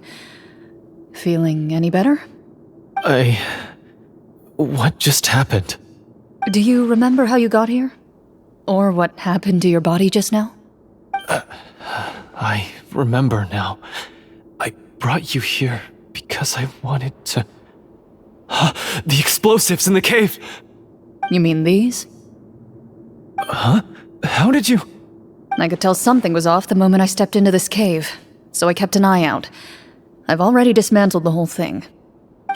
So the strongest champion duelist in all of Fontaine saved the day once again. Guess I shouldn't be surprised. It would seem your skills as a Marachose hunter are as sharp as ever. I deserve some answers, don't you think? Tell me why you wanted to lure me here. Everything you said earlier sounded like the truth. Luckily, your monologue was dramatic enough to convince my friends you were just role-playing. I don't know. I just always felt like there was something in my heart that didn't belong to me. Something agitated and angry. Who knows? Maybe it was my own anger all along. I could never really tell. The feelings about my father and the other Marachose hunters are real. It just wasn't fair. I was angry, bitter that no one remembered them or praised their accomplishments. I don't know when it started, but at some point, my anger came to completely consume me. At that point, I remembered the legend my father used to tell me. The one about the treasure. But if the treasure was all you cared about, why plant all those explosives? Wouldn't they just destroy the treasure and bury you along with it? I can't remember. My head is a mess. It felt like there was this voice telling me to eliminate the hunters, but now it's gone. From your description, I suspect you were dealing with a devorator. Devorator? Oh, your master... your father, I mean... never talked about it? It was a kind of monster that was active several centuries ago. No, I've heard of it. I'm just not sure why you suddenly... Wait, it can't be. The seal! The seal? My family has served as Marachose hunters for many generations. But the title and swordsmanship weren't the only things passed down over our line. There was a seal as well. My father instructed me to always watch over that seal and maintain it regularly. He said it had been passed down over a truly ancient age, and protecting it was our clan's most important duty. But I neglected that duty after he died. I finally decided to come down and check on it one day, and that's where my memories become fuzzy. The Devorator would be a formidable adversary for any mortal being, even ones as capable as the Hunters. If you lacked the power to completely destroy it, you could easily fall prey to its influence and corruption. In light of this, some Marechaussee Hunters chose to seal the Devorator away, in the hopes that a permanent solution would come with the passage of time. I heard it has the power to amplify the obsessions and desires in people's hearts, to the point where they overtake you entirely. It would seem I'm not just lacking in skill with a blade, but in mental fortitude as well. And yet, you were able to retrieve 3 of the 4 keys. If I remember correctly, each was entrusted to a respected and capable hunter. How did you manage it? One of them belonged to my father, the second I stole from a different hunter, and the third was one that I snatched while the person was on the way home from the tavern. I nearly died in that alley. I know just how strong you are. It's as clear as day to everyone in Fontaine. I observed you from dusk to dawn, but could never find any opportunity to sneak up on you. I never even saw you drink a single glass of liquor. The only way I could think to obtain that last key was to lure you here using your hobby, and then... Oh, I get it now. That monster, it wanted to bury you here alongside the treasure. I won't comment on anything else, but the script was good. Well, I did pour my heart and soul into it. The stories my father used to tell me about the glory of the heroic Marechaussee Hunters and how they came to be forgotten. It's more than just a story. Huh? You're proud to be a hunter. You're still holding onto that part of yourself, no matter how small. I have done so many despicable things. I have nothing to be proud of. Then explain the purpose of the evil sorcerer in your story. Isn't he the true antagonist? The one who sought nothing but his own gain, and used the people as pawns to attain it? In your heart of hearts, he was the one you truly wanted to defeat. But I've already tainted my sword. I no longer have any right to... Wake up, Florian. Remember how you introduced yourself earlier. Do you really think the hunters acted out of a desire for honor and glory? Or to be loved and acknowledged by the people? What did your father teach you about our order? You do not wield your sword for yourself, but to protect those you serve. There's nothing special about a blade. It's the intentions of the wielder that matter above all else. Do you still not understand? Even after seeing the treasure for yourself? The contents of that room, they represent the true legacy the hunters left behind. You're right. I am a Marechaussee hunter. It's time for me to redeem, no, to finally serve the people I vowed to protect all along. I wouldn't be so quick to push aside the need for redemption. I know. That's a charge I won't bother to defend myself against. Good. Then, come with me, and help me see the script through to the end. Huh? See the script through to the end? But there's no more script left. Never finished it, huh? No, I mean, I wrote the script with the sole purpose of luring you all here. There was no reason to write beyond this point. Then we'll just have to keep writing it. The evil sorcerer still needs to be defeated. You mean the Devorator? Are you saying I have to make up the rest of the script as we go along? Is that really so hard? You've already written most of it. Surely you can write an ending where the hunters win and justice prevails. I'll be there to help you too. You aren't afraid your party will fall into danger? I know what my friends are capable of, and they're all quite skilled. Besides, I need their help. Then, are you going to tell them the truth about all this? I don't intend to spoil the fun. Sometimes, protecting dreams and fantasies is more important than exposing the truth. Don't you think?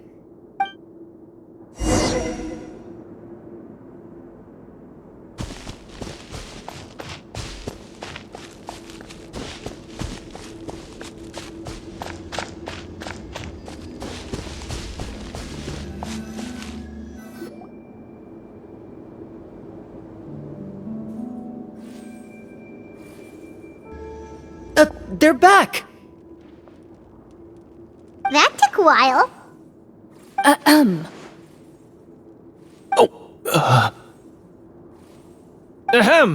My fellow Mara Shosei hunters, please forgive me, for I have sinned. Tone it down. Sorry. After crossing swords with you and witnessing your courage in battle, I've rediscovered my true self and regained my pride as a Mara Shosei hunter. Oh, do I smell a redemption arc? I confess, I was brainwashed by the evil sorcerer. He asked me to lure you here so he could bury you in this cave. That little... Wait, you're saying all of that wasn't you, but the evil sorcerer? That's right. He's adept at manipulating the hearts and minds of the people. I fell under his influence because I did not possess a strong enough sense of will. And how are you going to prove that you're a changed man? We're not going to fall for the same trap twice. To be perfectly honest, I only came to my senses after seeing the treasure. It reminded me of my father's past teachings. The treasure was actually... The names of all the Mara Shosei hunters from ages past and their weapons? Wait, you already know? Of course. Don't underestimate a veteran role player's exploration skills. Oh, wait, I mean Mara Shosei hunter Navia's exploration skills. We just finished reading through the content of the stone tablet. That tablet recorded the lives of some fascinating people. For example, this Mara Shosei hunter called Est. She inherited the responsibilities of the Golden Hunter and passed judgment on many people. But in private, she had a very easygoing personality. Her favorite pastime was singing and dancing with her friends, and she was said to have a beautiful voice. So, she was just like you. Oh, you really think so? Well, when you put it that way, I suppose I also have a few things in common with this Walter. Working as an executioner, he supposedly used a countless number of tricks to confound his enemies in battle. Oh, if only I could have seen the feats of magic he pulled off back then. Their lives were all so exciting. You could write so many cool books about their accomplishments. How could they have all been forgotten? Because they chose to be. To hunt monsters that only appear in the shadows, you must also operate in the dark. To be a Mara Shosei hunter is to willingly give up on wealth and fame.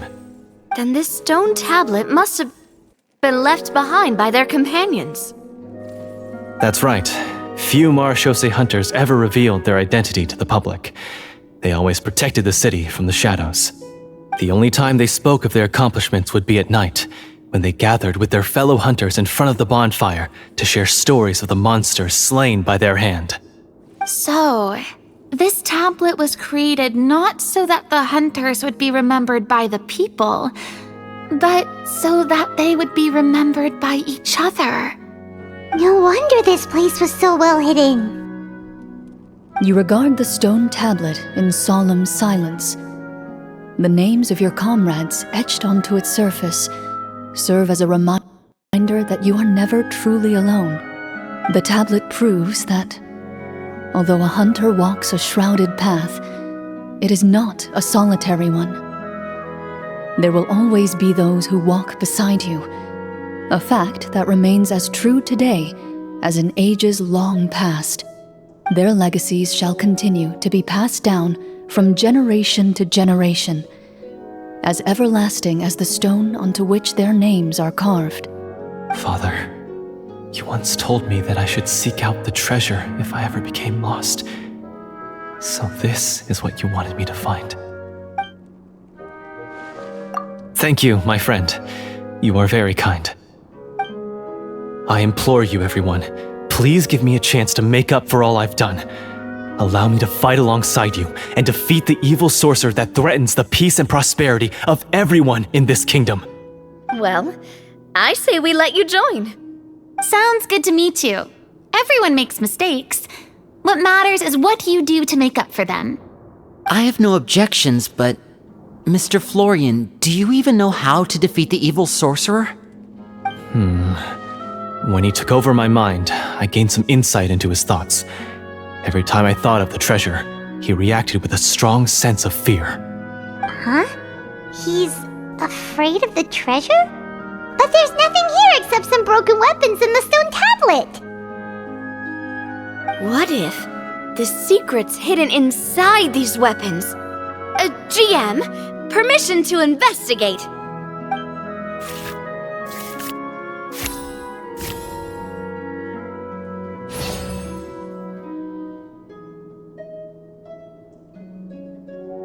At first glance, the weapons appear absolutely ordinary.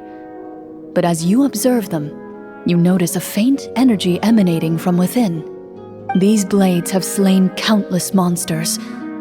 Though it's been a long time since they were used in battle, their edges remain sharp, as if they're simply waiting for the next worthy hunter to carry on their legacy. So basically, take these with us, right? I'll take this weapon, since it used to belong to Est. Maybe it'll find comfort in being held by someone who appreciates the arts. Good idea. I'll take Mr. Walter's bow then, from one archer magician to another. Paimon's gonna pick a cool weapon too!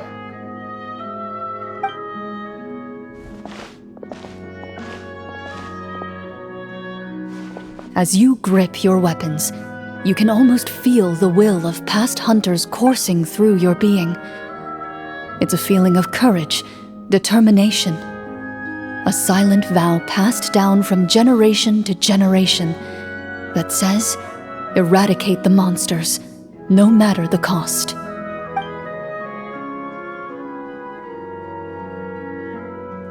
Mr. Florian, do you know where to find the evil sorcerer?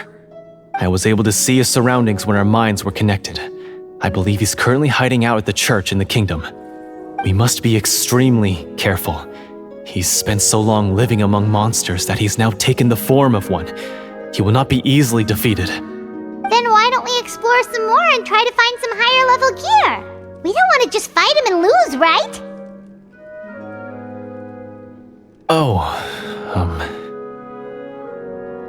No, we have to strike now. He was greatly weakened when I managed to break out of his control. If we let him rest, he might have time to escape. I agree with Mr. Florian. We've got to act while we have the advantage. Don't forget, the people of the capital are counting on us. Yeah, now that we've got a plan, there's no point in waiting. The longer this drags on, the worse it will be for everybody. Yes, that's what's called... Yes, that's exactly right. Alright, you've persuaded Paimon. Mr. Florian, please lead the way. Of course. Follow me.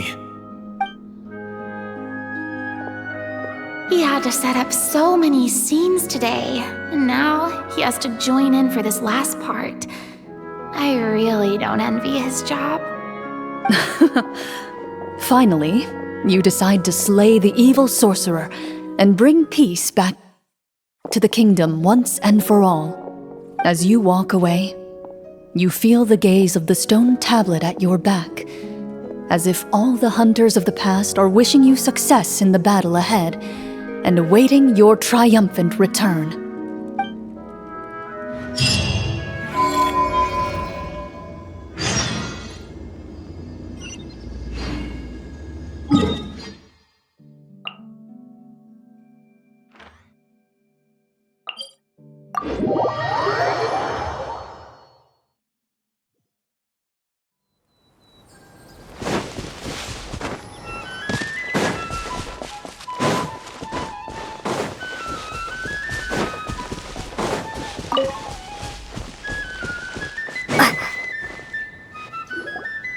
Finally, you arrive at the church Florian described. As you approach, an ominous aura surrounds you. You get the sense that your enemy is close at hand. How strange. This uneasy feeling seems so real. How did they manage that? Now, it is time for the final battle. Let's go!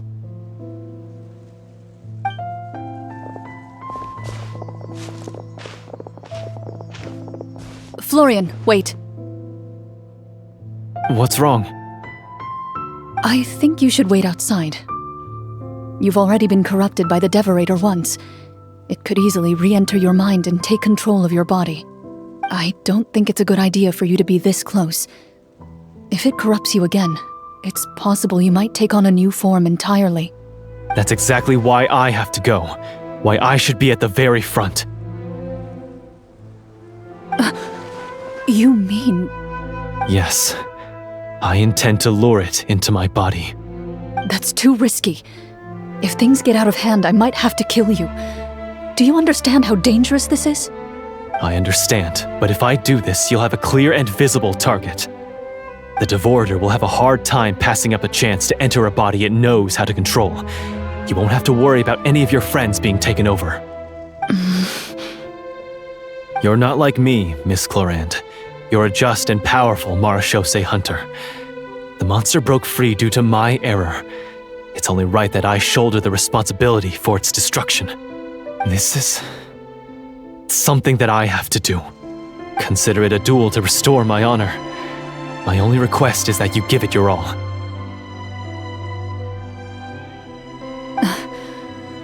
I understand. Then, as a champion duelist, I hereby accept your request for a duel, and extend to you my most sincere regards. Thank you. The battle is now upon us. Let the Devorator once again tremble under the blade of the Marechaussee hunters.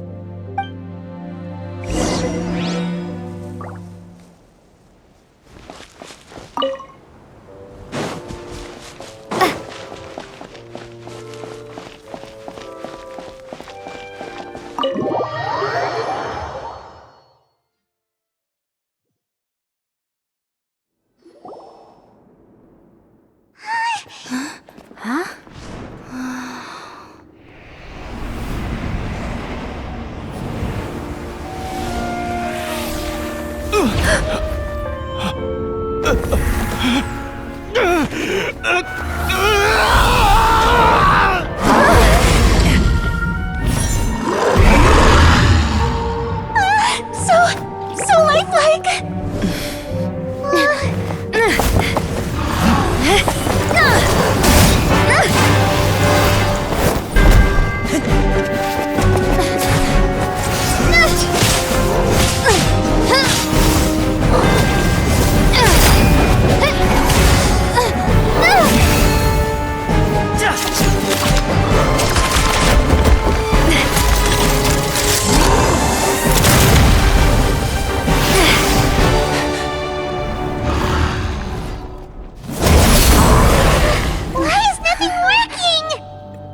This foe is not invincible. You hold the treasure, the power to defeat it, in your own two hands. The treasure? You mean... The names! It's the Marechaussee hunters' names! How are we supposed to... You forget, Paimon? There's still one skill we saved until the very end. Hunters fight not for fame, but to aid the people whenever they are summoned. Walter the Marechaussee Hunter, master of 1,000 tricks, executioner of the Phantom Hunters, I call for aid! Est, the Marechaussee hunter, inheritor of Cassiodor's will, judge of the Shadow Hunters. Answer my call!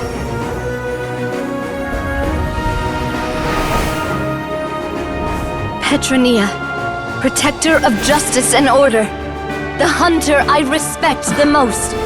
Thank you for saving my friend, the best one I'll ever know. Please, lend us your strength!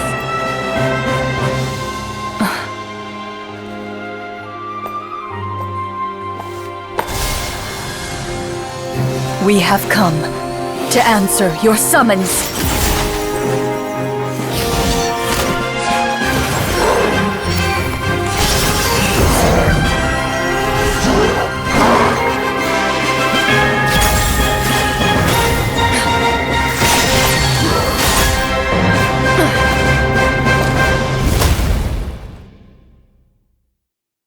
And so, the monsters were eradicated, and the sorcerer was defeated. Peace soon returned to the capital. Those in the court, manipulated by the sorcerer, also recognized the errors of their ways. Some remembered the names of the heroes who saved their kingdom, but others simply continued their lives none the wiser. Such is the story of the Marechaussee Hunters. They pursue the phantoms in the darkness and exterminate all who pose a threat. They will always protect the city and those within it, even should all memory of their accomplishments be forgotten by the very people they serve. I'm assuming we've finally reached the end of the script. Yes, you've reached one of the better endings. It's a pretty solid story overall. I thought it was just an ordinary adventure at first, but the further we got into it, the more impressed I became with the production and the plot. That final battle especially. All the effects were super realistic.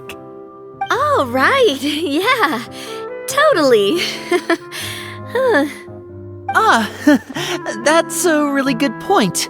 I never expected the weapons we picked up from that vault would have that kind of effect. Yeah, mine nearly scared the daylights out of me when it started glowing. I took a good look at it after we got out, but I don't think it ever lit up again. Oh, we should probably give these props back, right?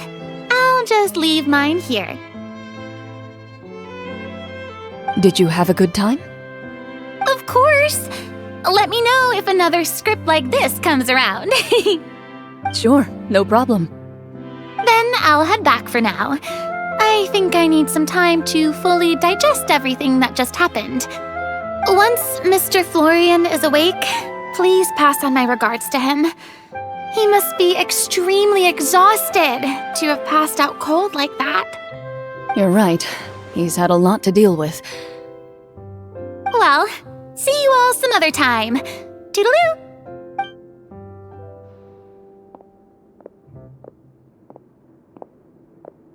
Okay, so, can I ask now?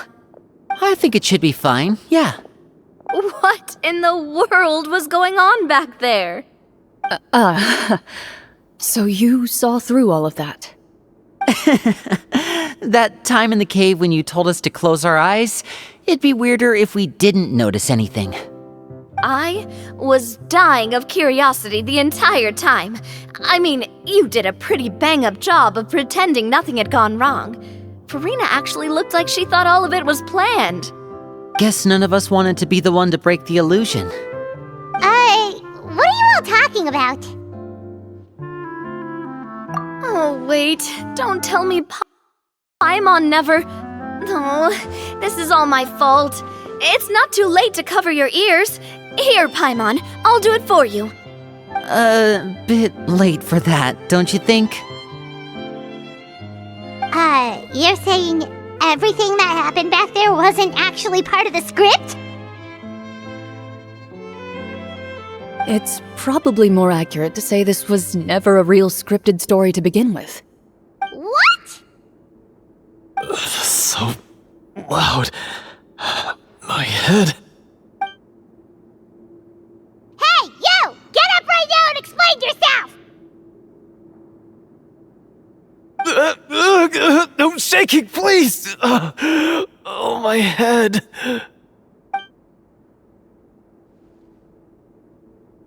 Did Paimon just hear that right? You guys made up that whole last part on the spot? It's not nice to lie to people, but Paimon's gotta admit, that was a really good story, Florian. Oh, and nice improvisation, Clorinde! Yeah, it was like watching a magician improvise a spectacular magic trick after forgetting an important prop. If Paimon knew something was wrong with that vault, she would have floated straight in the opposite direction! Everything was under control.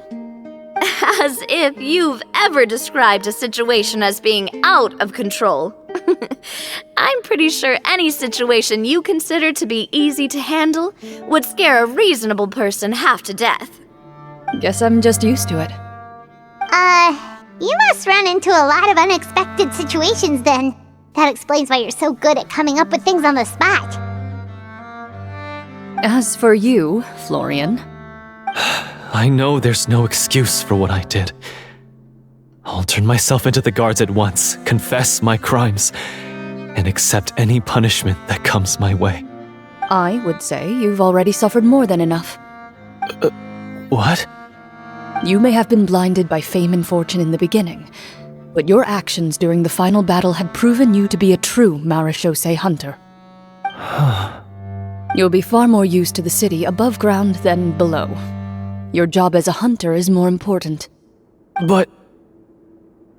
Of course, you'll still need to take the keys and pay a personal visit to the 2 hunters you wronged.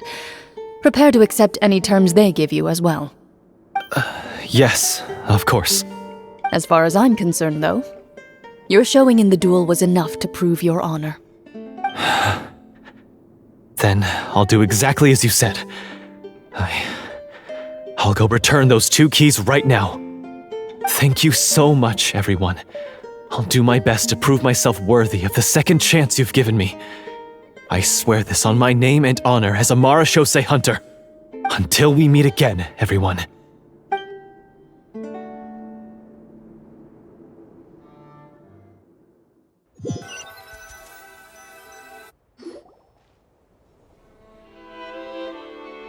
Speaking of marechaussee hunters, what should we do about the treasure in that cave? Leave it be. Are you sure? We could show it to people, make it so that the hunters are remembered. Don't you want that? No. Every name on that tablet made the same choice. All hunters know what the path entails. I am no exception. My identity as a marechaussee hunter is not something I need people to remember. I wish only to be recognized as a champion duelist. Nothing more. That's certainly very different from the path of a magician. Still, I admire your decision. Wait, Paimon just remembered something. If there were no special effects involved, why did our weapons begin to glow during the battle? That's because the marechaussee hunters of ages past would often imbue their weapons with special enchantments to suppress the monsters. Whenever a monster was nearby, their weapons would start to glow. Oh, so that's why they had an effect on that guy near the end. I really thought the summons were doing all the work. Well, I'm sure the summons were a part of it too. Oh? How so? This particular devorator probably hailed from the same era as the hunters we saw in the room. The names you recited all belonged to the bravest hunters. Countless monsters fell to their blades. That's likely why the devorator visibly reacted when you said them out loud. So the names held the power all along! Navia, everything you said during your summon. Huh? Oh, I meant what I said. I mean, it was true to my character, so yeah, I'm glad you heard it. Just don't make me repeat myself. It's embarrassing. I really appreciated those words. All right. Don't get all sentimental on me. Anyway, let's not talk about that anymore. I'm going to go on ahead. Don't fall too far behind now. She ran off! I should probably head back as well. This story was truly incredible. I might have to spend the whole night telling my siblings all about it.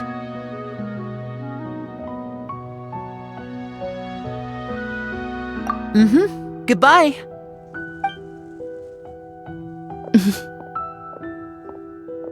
Traveler, should your name and deeds be forgotten, what do you think the significance of your journey will be? I suppose the significance would be the journey itself and the world we helped create. There's still value in the time I shared with everyone here, in the things we were able to accomplish, even if no one remembers them. A great answer. I'll remember it. Me? The Marachose hunter says nothing in response to that question. Perhaps her answer lies in her silence. An unspoken vow left to echo through the night. The path she walks needs no explanation.